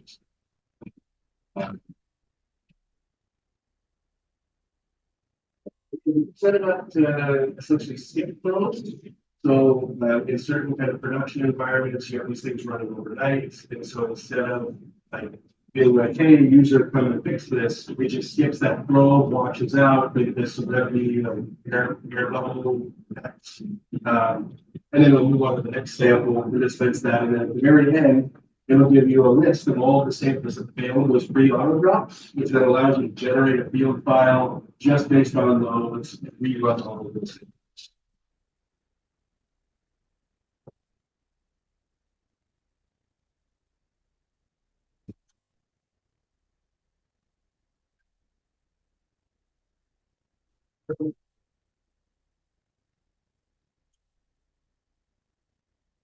Now you can see that 2 of the drops are bigger than the third. One of these alternating range. We get our last auto drop detection. Continues. We'll pick up the other 50 piece and then put on water. Make sure that it will pop into it. Yeah, we make it fresh. That's good. So I'll make it fresh.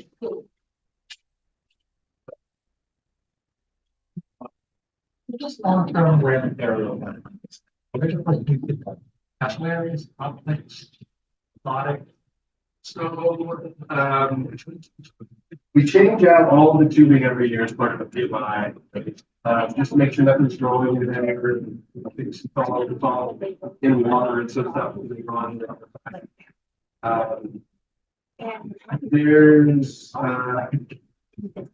there was a relay that used to go a mechanical relay between switching between the two imaging modes. You cross that out for a solid state relay. So And so, capillaries yeah, you can go all the way break it from off. 109. Especially when people are doing stuff, new things, teaching new planes. Going too high, so they can go up and down, they'll take the nozzle.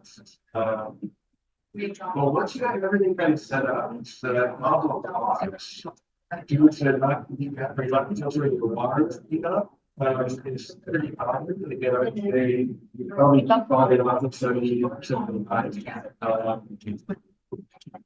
We do receive next year have a service time for that. Exactly. And but then this one would get switched. So they would make It's an industrial piece of equipment that is. I guess I sold up and down the west coast on I-5 in the back of a four-door station, I go behind my RV by 6 times, with 10,000 miles, and I had one piece there on very first trip. It was a digital output, one of the slots, and a digital input output card failed, we swapped it out, and now I have confidence. And then the last slide would be. And then we're up with- So they're all gonna be. I see, so we're just saying. Here, right? Strong, yes, the one soul. Yes. So, again, you know, if you break it down, so you replace it out, you should be able to keeping all that stuff. Those relays that I'm talking about, I kind of one pager, and it'll take people through a video call in 30 minutes, and talk about those relays. There's a 14-day lock. Every 14 days, you do this well. And that's sitting dry. There's that we use flush ethanol. Water. Through those liquid lines, essentially trying to get into the homes that warming out. Or you're, depending on the sign again, we have HA hour. Yeah. It's pretty awesome.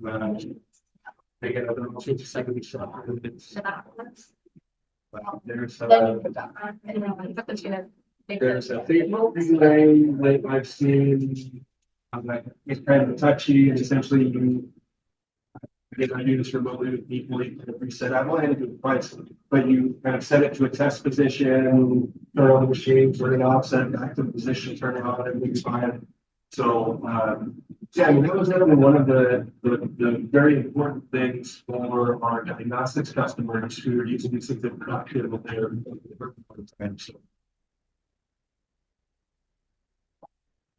so here we have our 3 drops, and here's our post drops. We can see again there's this kind of condensation happening. I think there's probably the DMSO that lands, and it's like kind of evaporating. It condenses right around because the evaporation causes the cooling on the slide surface right there, so you have a little bit more evaporation. You see here your 3 labels. You see all the labels here. Maybe there's some funny behavior here from the second label. So here that we saw having a valve just directly just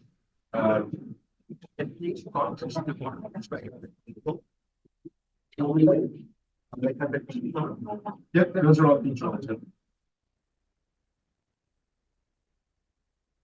So again, so you have all this information, you can go back, it's depending on how conservative you want to be, you can say, like, I don't know for sure that was perfect, so I'll exclude it. But I don't see anything wrong with it.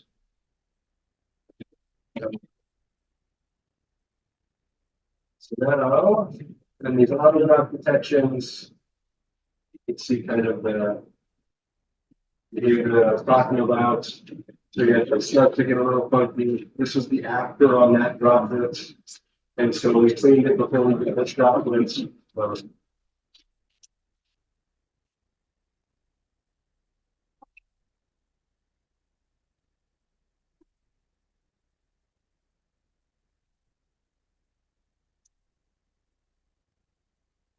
Back to some questions in the chat from an hour and 45 minutes ago. I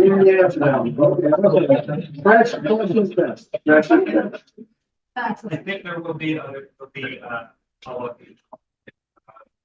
But I'm quite specific and not. Yep. Yeah. Pictures, relative Ganz verblüfft.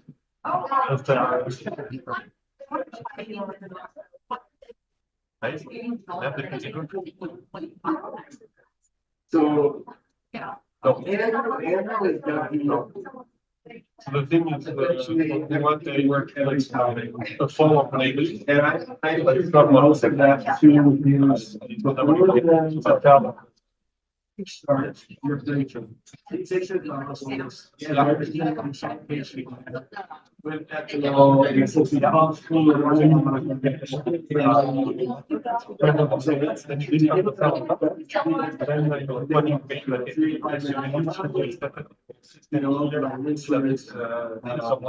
and so nobody get it right. Never maintain and then at the end, you just loaded from the kind of put it forward because they know what you're gonna have to please those but with some of the right notes or some juries, I like to be like so Alright, so random pages have been added. I need to label the dispense those. For a TMT, it'll have an hour of labeling to happen before you add your glitching agents. And for the M track, you're going to continue with the activation.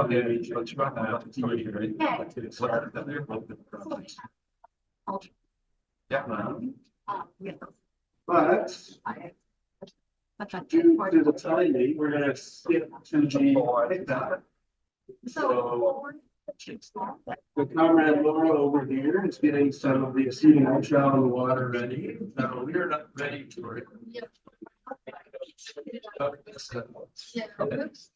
So what you can do, I know but also demonstrate also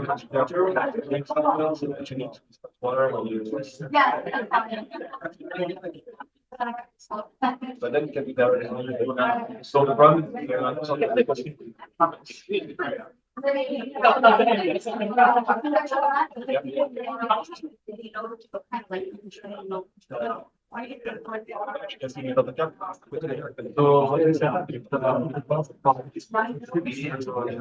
water. So it's just that very just the volume that they switch to like the ship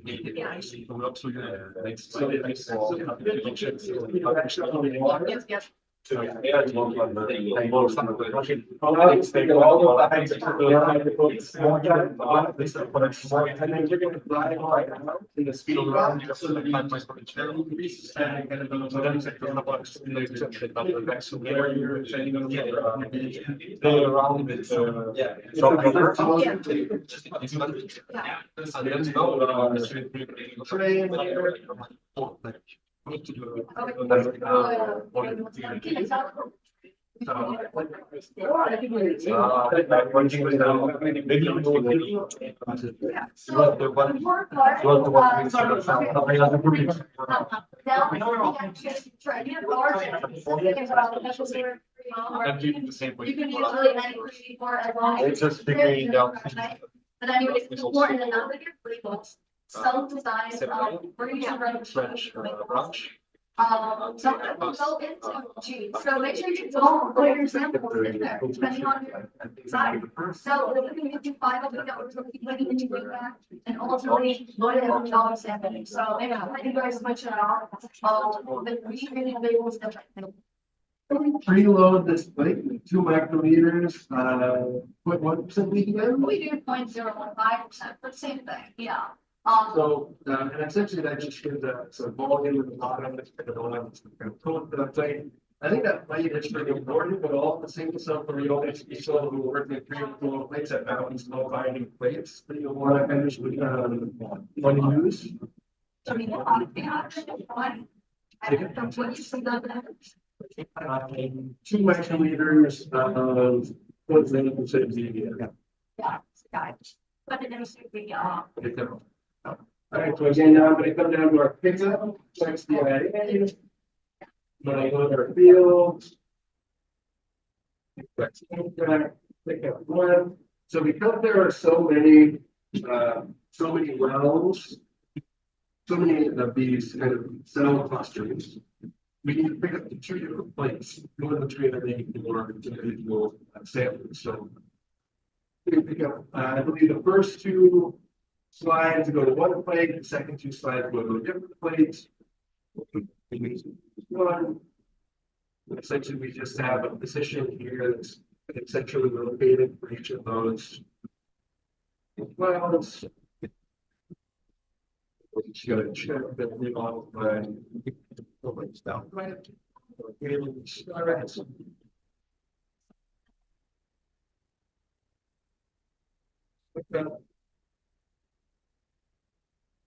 multiplexed right now, enabling us, creating folders. It makes that studio just, as scientists, sometimes things get lost.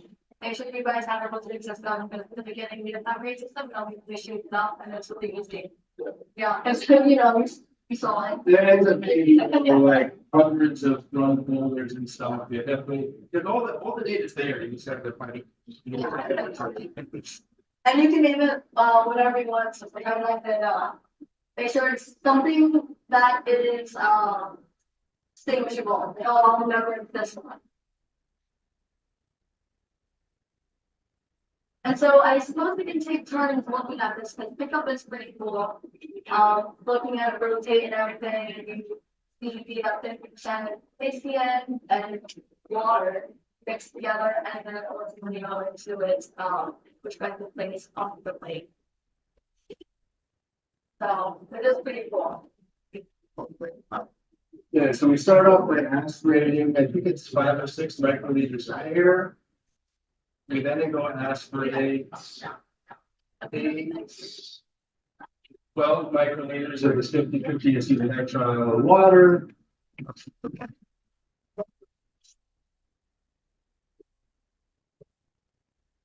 And then you move to the surface of the slide, and we're printing for about 600 microns above the surface. We move down 500 microns, now we're about 100 microns from the surface. We flush out 3 or 4 microliters. We kind of dance around, make sure that it spreads. I don't think it's really actually an important step for the flex DIA. For the larger flexes, it's very important to make sure that we incorporate all of the little droplets into the larger droplets. We then aspirate up partial volume. We flush out again the partial volume. I think it's 2 microliters. You can see it here. We flush. We now do our dance. We do a partial aspiration. We flush again. We have a 3-second incubation, 5-second incubation. Then we're going to aspirate slightly more than we put down. We put down 3 microliters, we aspirate up 5 microliters. And so we have now this plug in the nozzle that is 8 microliters of mostly just 50% acetonitrile water, about 3 microliters as this pure peptide sample. We then move over to the well plate, flush out more than that plug, and not enough to get the consistent liquid as well, and then we back in wash. So feel free, like it is kind of cool to watch if you haven't seen it. Yes. This is, and then look for that, and that's not, it is pretty cool. Essentially, 4 years ago, Andrew was pipeetting every sample off of the slide surface, one at a time, swapping the pipette tips each time, 2 microliters. And so the day before SCP, I flew in red eye on Saturday. We went to some, greasy little breakfast joint, had some crazy food on a Sunday morning. Went into the legend and then automated this whole pickup process the first time. And again, because the flexibility of the machine, and you guys just essentially took this little bit, that foundation, and then automated the pickup of this higher complexity of sets. And again, we're happy to help you do that, but you have the flexibility to do it on your own. So They really actually do the good science. So, you know,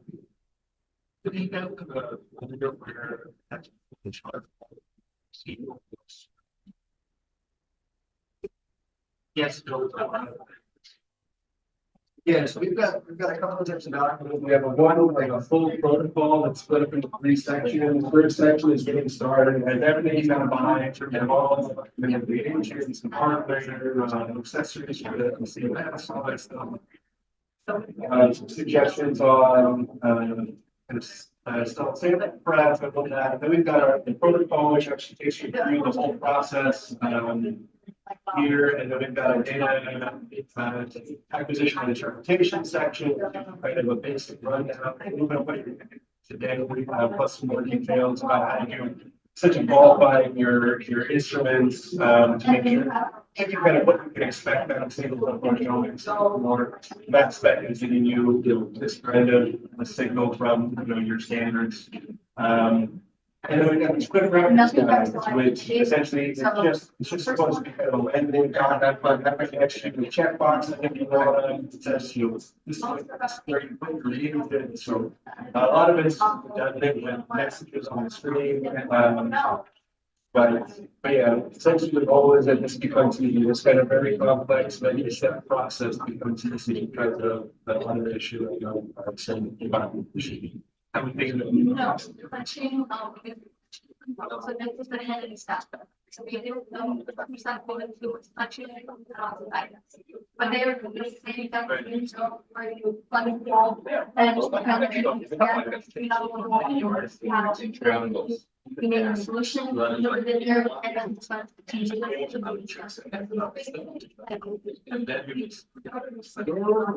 each one gets the initial, each one gets a cell, each one gets a chip. This one is labeled 0, D4, D8. And then we D8 beat them all, and then we come back and pull them all together. So every reaction has happened. I was like, why not? Only after the link we and that's that becomes this thing which we should change. Yeah, it's true.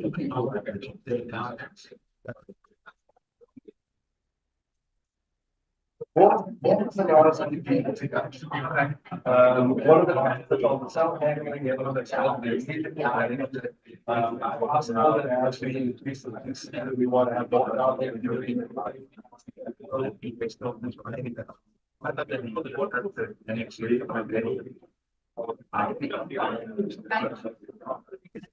yeah, no, I think interesting. I'm sure what you call it. So it's going to execute.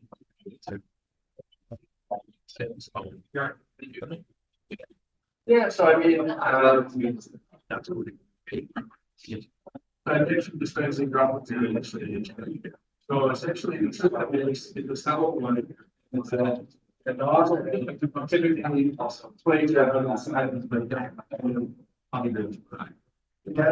an extending plate onto it, so now the nozzles can use other plates and the station like dispensing. So you can imagine having kind of multiple robots that track and that's what I decided are based on the basically companies going to do there. I don't know what they see means that I don't know what that is about. And it's how to stay your side. And so you got it right. Right. So you want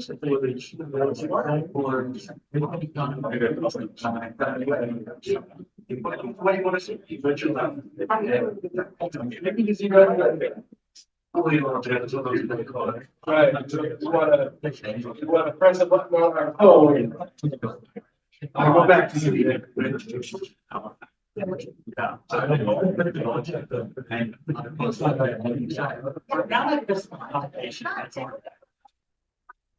think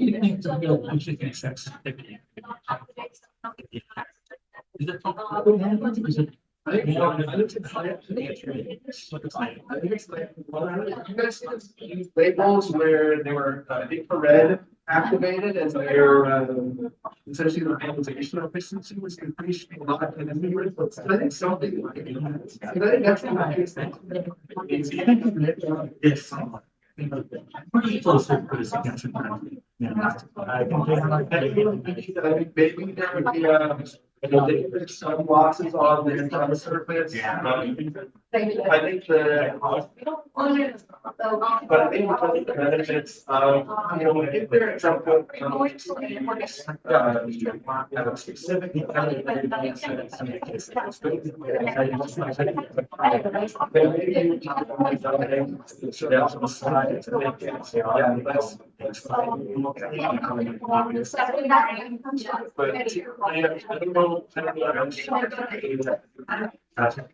Yeah, for me it was like, I mean, it doesn't make sense not to fight by here if we do the next level after, and the trick is so continuing to building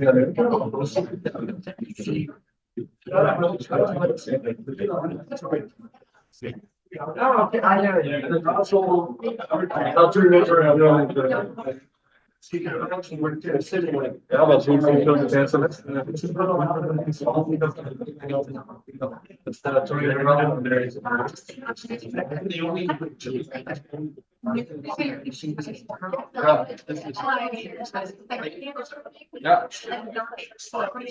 why I'm excited about talking to study as well. Yeah, it's a good place to go.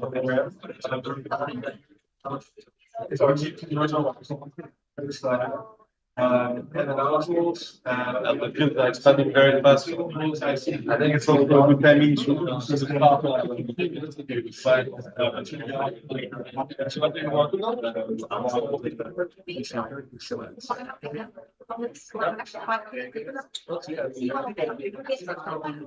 Came up as like a tree search.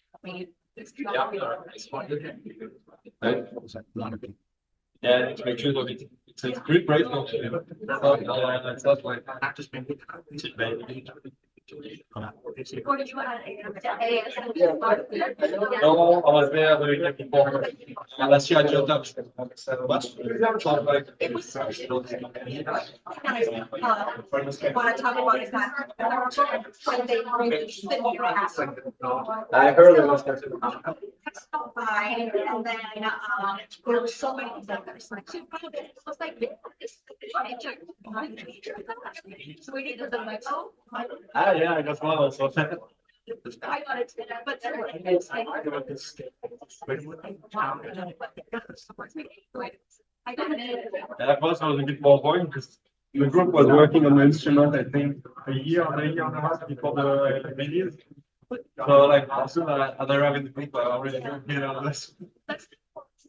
Third one's coming up with Genki. No, I don't think any company stuff for a while. I need to it's something for their business, right? They can't leave that last year like a different country and then expect people to buy the next one. They would probably like 3-4 years to something here. Also, there are models that people go super high, but it's that's not I mean, we're using these routes to the connection to tech, and one of the only jobs that we try each time that very tiny improvement, they need to this, you know, that's where our game works. And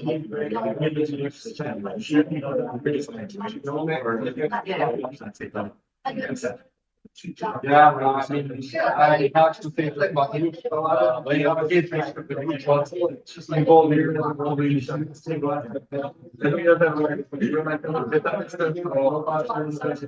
I think with some of the things, I just say it's not, we're like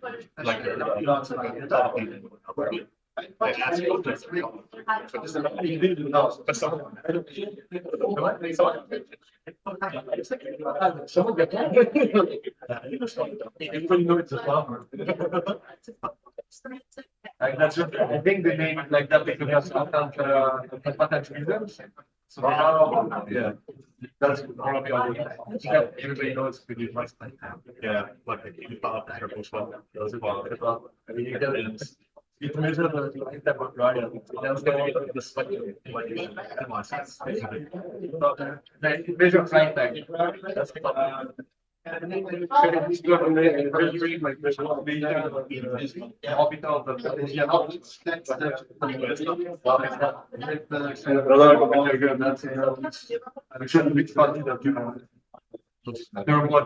something extremely new like I mean, it's a very good idea, but it's not. I'm not. I don't like the concept, like the.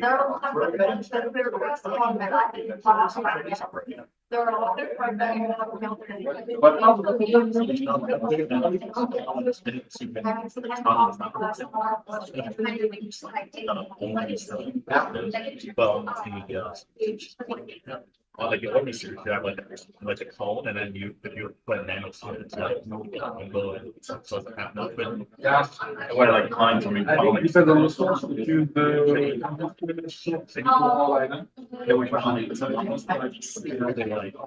I have the plan. Some people were showing like pictures with like a client of second classes. Yeah, I'm also a bit.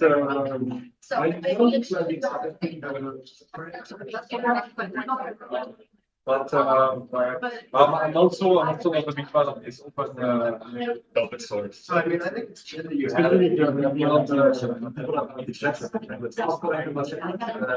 extensive touching receipts, like yeah, you like that, so you know that you have like a little here. If you like go and we did turn on the I mean, I tried to never do action. No, but I really in there. I have I'm thinking about some people see it all.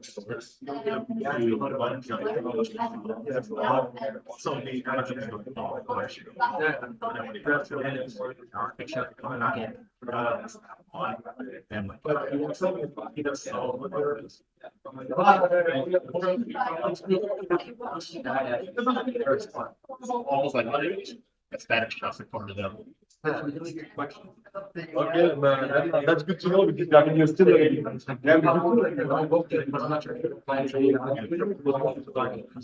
it's more like a static side. I guess you go on to figure out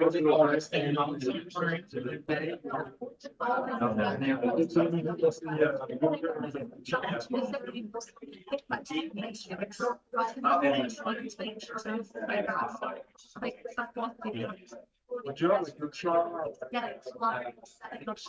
What you have the post code like not that would be that's good. I really need it. What the like yes. I mean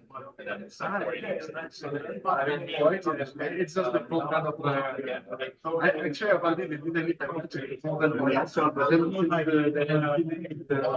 the answer reduction was just really before he we don't very robust, like the points you increase the size. Yes, we have it all the time. How do you bit about it? So yeah, I always like the people always that's what the points that the points are it.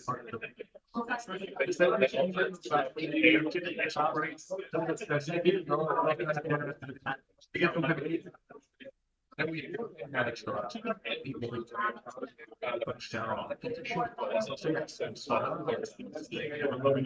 yeah, we did that also with the saying that because they translate everything with something like with sorts of ways. Number one, once parts. Yeah, that's a big call going. I think so many dots or something. Yeah, you do have to get your at these get it done when they. No, I think I know. It's still working. It's pretty sweet, but it's working. It's robots for they had the problem. Right?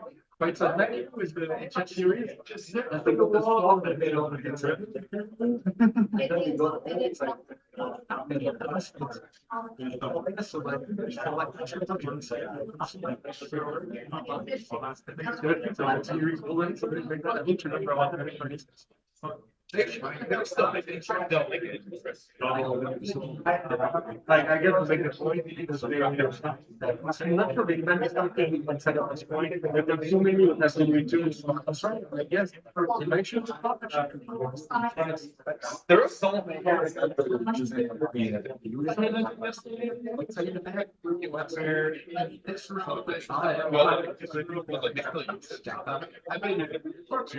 it's just like that's really so it's not saying what's section I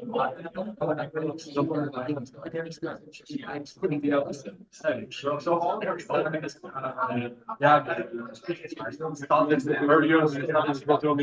like okay.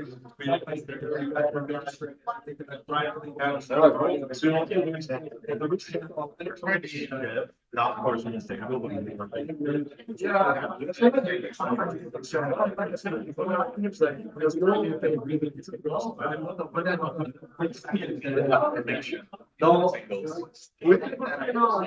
it's actually pretty cool. Like because so many people should have like cells, then our cells are but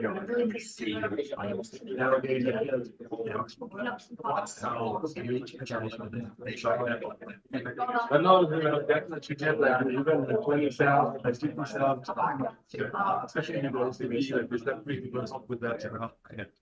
That's the thing. Yeah, yeah, no, for sure. But that's why that but it's not really you business because we're going to I'm actually interested in something so I saw their thing and they showed cycling times instead of doing this, they did this. I was like, oh, that's fascinating. But now I think I'm trying to help them think like especially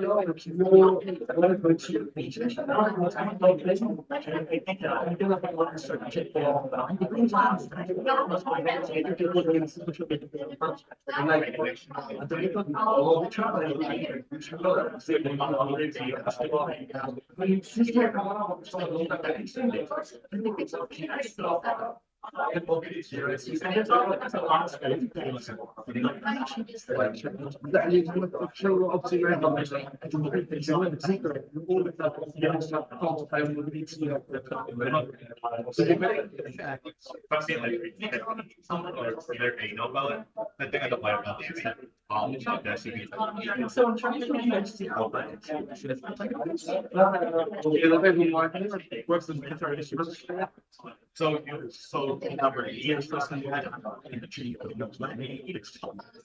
yeah, I feel it's that way. That you know, yeah, they have like so you come to don't get any part of that's already took their first that's and then anyone has an idea it's one yeah I can't really myself how it is I don't know it's like choosing the right question all right it's going to let all these it's all when you get this so interesting. Well, tell me about how the beans in the sun. They don't really mean so they are and they're quite nice. So you have built eyebrows. Actually, pretty funny voice. So I don't have any nice that's nice for PCS. You surrender ideas. Yeah, the good old wizards. Yeah, but I guess the thing is we want to swim to it. So we got some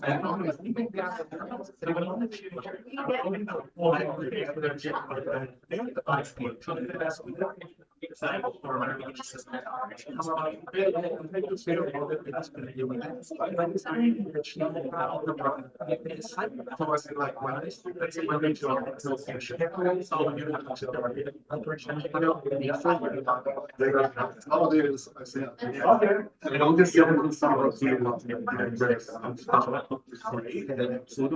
in the trip, I did do some that of session components. Just like we got it now. and stuff like but that's the nice part of the project. Then if you can do that, you get to their so pages something. So that's like so it's like once a month, then it's a week, like every week.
It's not like ideal format.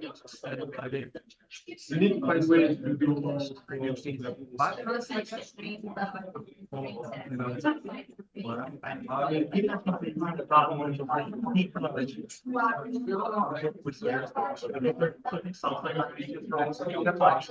We do what have you do a sort of picture of a word like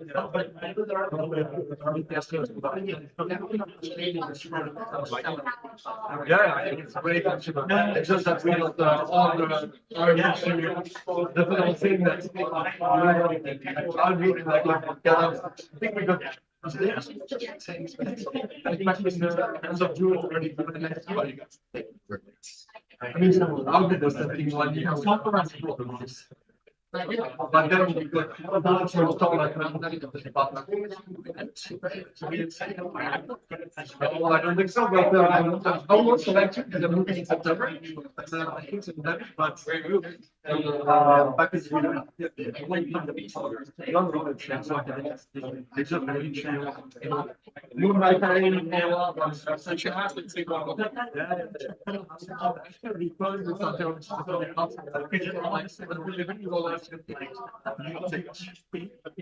I think that yeah, there will probably be a lot of people in there. But I think I'll tell you you cannot start with this. You cannot start with anything. But you surprisingly like open for like the presentation. Right? Yeah, because of Flickr, I guess I do that.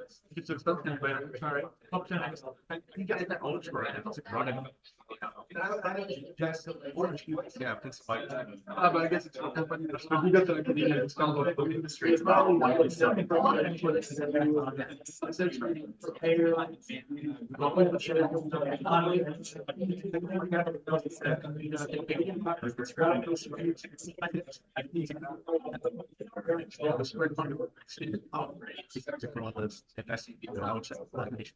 wanted to make that's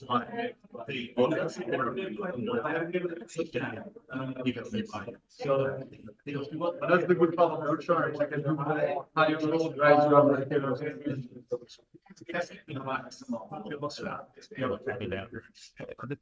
I mean, nowadays you feel like it's possible.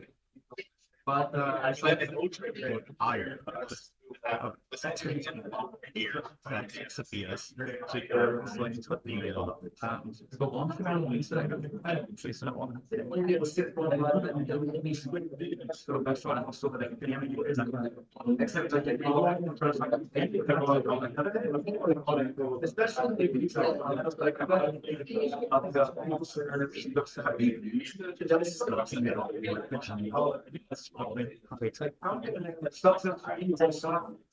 We also have to remind to just and yourself. Because running the ecosystem, like you don't want to too narrow or so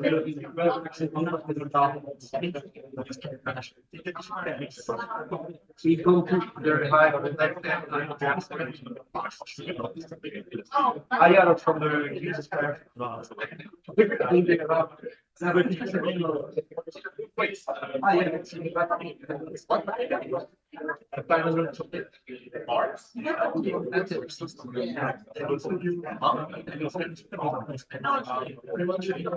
we have an issue. I don't even know so you don't really you can bring some examples now. You cannot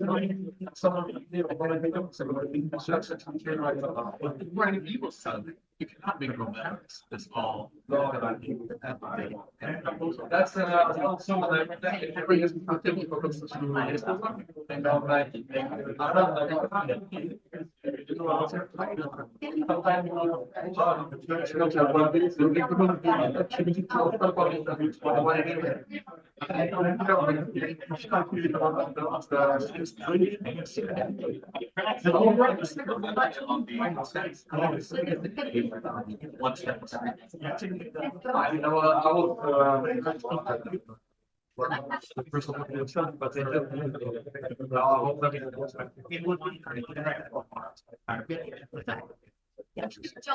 but it does develop a different job like those kind of talking to you guys so we did they were create numbers and say the fun is like you throw direct chips actually directly to you don't get then students are yeah, it's really if you become part of the what like seriously get a of thinking then to the build some like thousand of physics and you like works like increase data and even in data you can you know so for them like I don't know like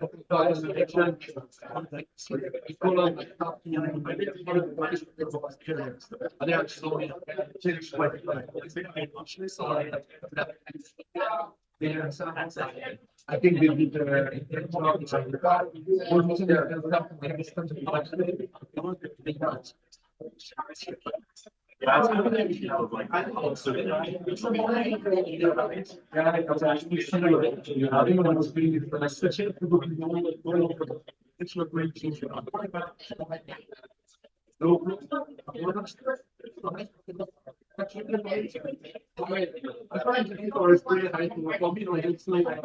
it's pretty low out there. Well, I want to see the people in place. What's up with you still know more 4 days.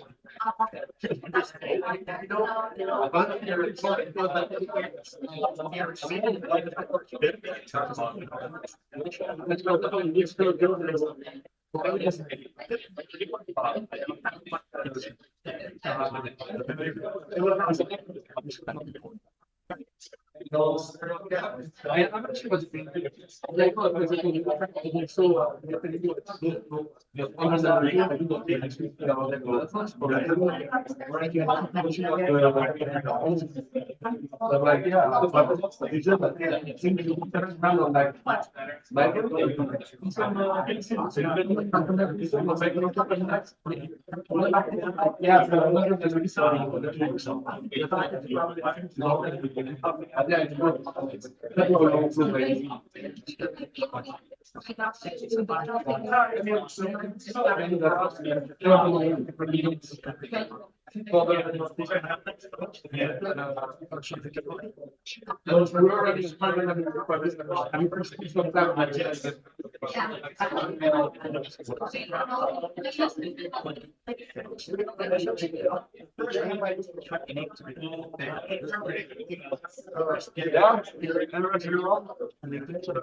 So, getting the place.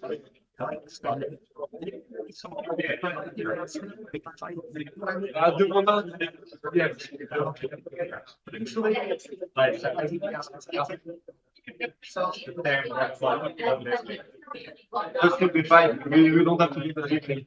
So we just dispense it. master mix and put the cell there, incubate, and so on.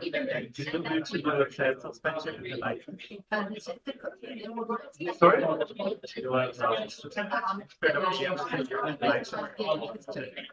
Yeah, so in that case, again, this person the MSO, and then we have the light buffer and everything. So in our group, what we do is just light buffer and then cell. So we have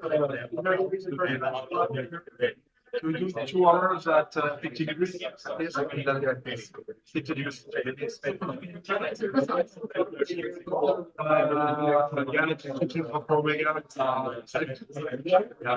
And the light seems to have a light scene. I think it's 1 nanograms per microliter, like yes, 10 nanograms per microliter. You can use it, but we have the label chip, the plate that are meant to transfer all the label chip. So what do you like? Yeah. So it's the same principle as with the plate. It's just that it has a very conical shape, so you can maintain your support with.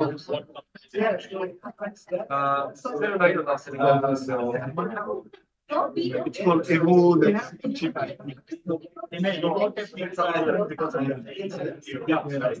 So you have to, I mean, you don't use the Ego system, you have to put it on the tip.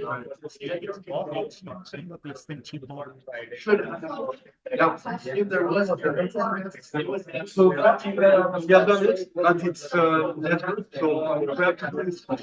That we use it when, for example, we have the specific syntax that you can't restore. And that's actually why we set up the method, because we're collaborating with people that do. And we will see like now, we are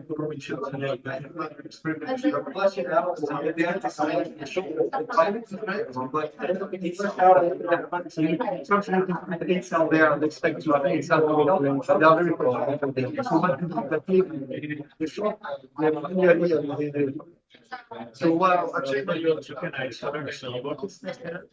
so what they do is they go by themselves with the microscope. They even have some room in the mouse insert, like they pick it up and then they insert it back.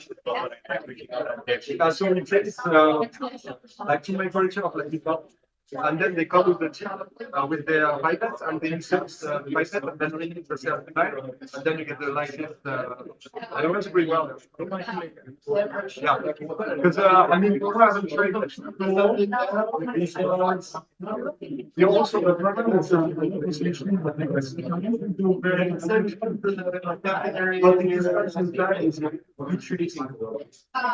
so they can have you can just sit down and pick it up, right? Then you incubate at 37 degrees for like at least 2 hours, and then you just wash it out, acidify like on top, wash it out, and on top of the thing. Yeah. So you have like keep the light buffer. You put water so that it doesn't get dry, and cover the water just to cover the face. Because if you have dry, it gets up in the tip and dilutes your sample. So you want to just cover the plate that it gets not dry. Then you place it at 37 until it's like this. Like then we listen to the create like this cumulative but then you sample so what you do after is you add usually add 30 microliter of 1% FA on top, spin down at 800 G, and then you do your normal like rinse again with 1% FA, and then that. Yeah, like a sketch tape, yeah. But then you will use because it's the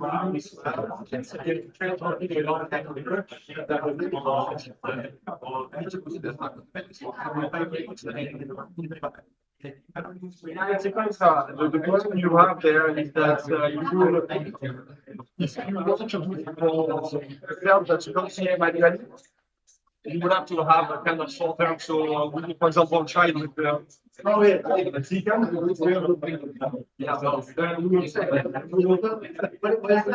it works to an extent, but it's still better with that one because the problem is you can't too low in volume, the plan that you have is to keep it alone. So then you need to time and sort of very well that the cell goes straight directly to the list. But no, it's not very much. I mean, you can set up the height.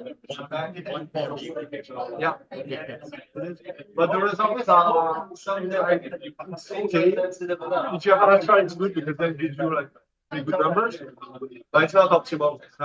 It's visible, but I think technically the zoom like it's not like probably short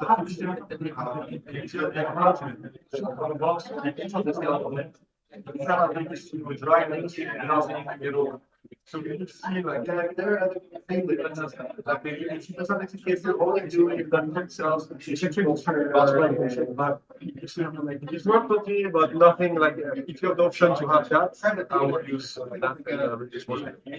What you can do alternatively is I think we do more doing the place of and then do direct injection in the like the translation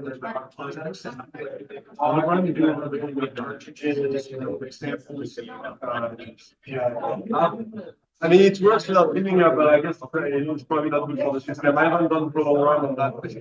So I can't answer on the stable.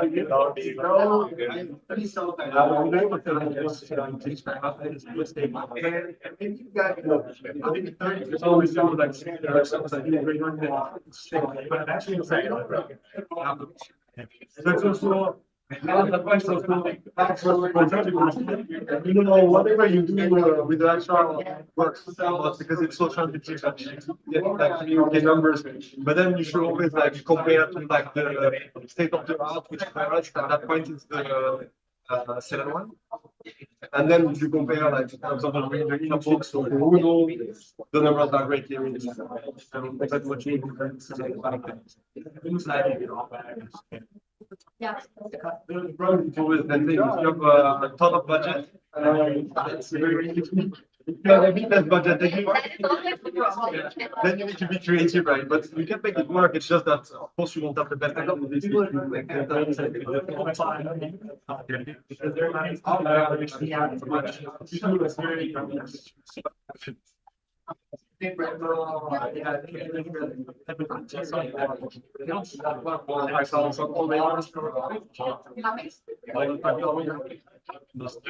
On one system, the other higher load of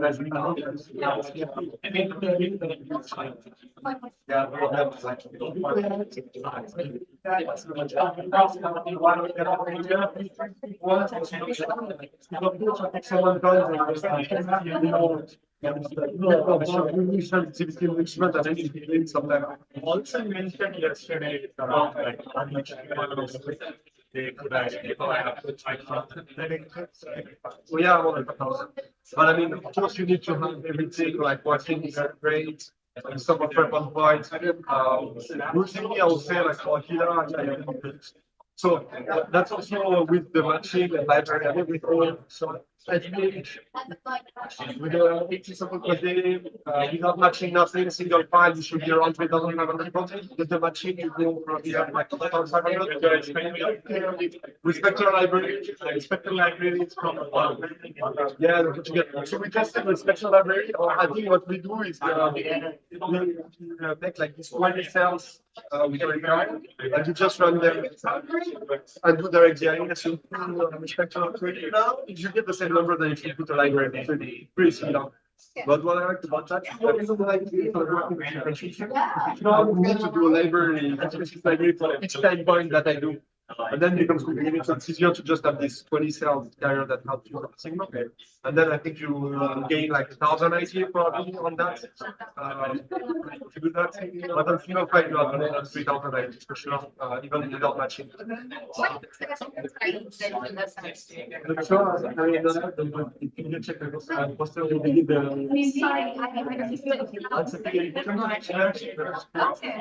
We have I'm working with with stem cells. Yeah, thank you. I'm working with stem cells. We're excited to submit the preprint recently, so you can have a look. So I've done like stem cell. And you can have the same network running so that you get like one of the cells and we get right now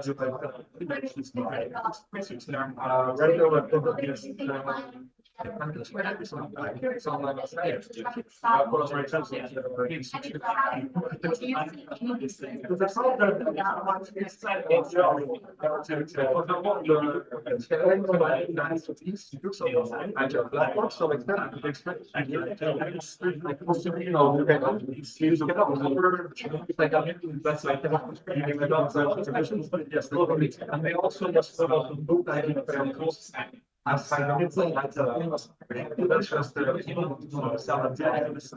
then, like for we actually do that direction something improvement, like labor pressure of that we have. We did the determination and some sort of so we mentioned because we are like maybe 5 times bigger in total. Someone like 50 by something dimensions, it's like it barely passes like and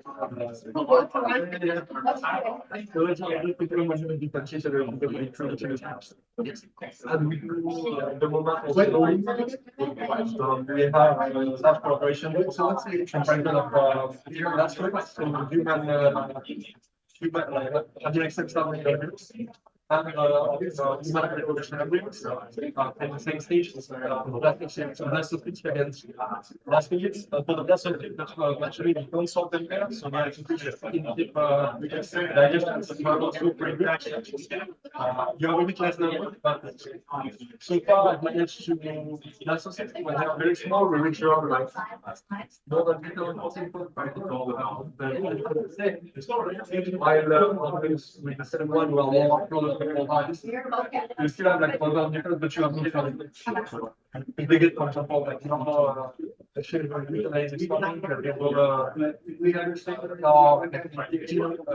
plastic related. So that's what they get at fishing.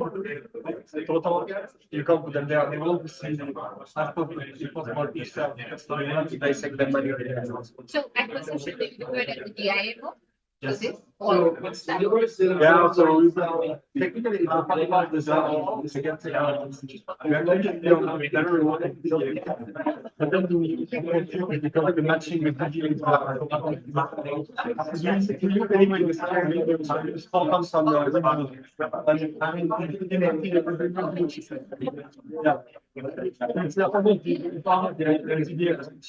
that's what you're the border between the two is very different. There's been human like a hurt. But what we see is to do like you have metal on the structure, it comes up. You know what's going to start it, but then just almost let's say the money goes together. So it's like only like a couple of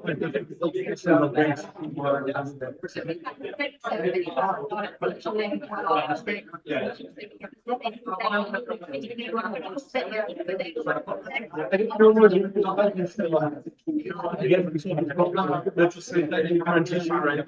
And I mean, you know, in the plasma field, nobody else saw the issue. The issue is that I mean, it will be the case for quite some time, I think. okay. But I think that's always the problem that if you have something too abundant, you have to change it just like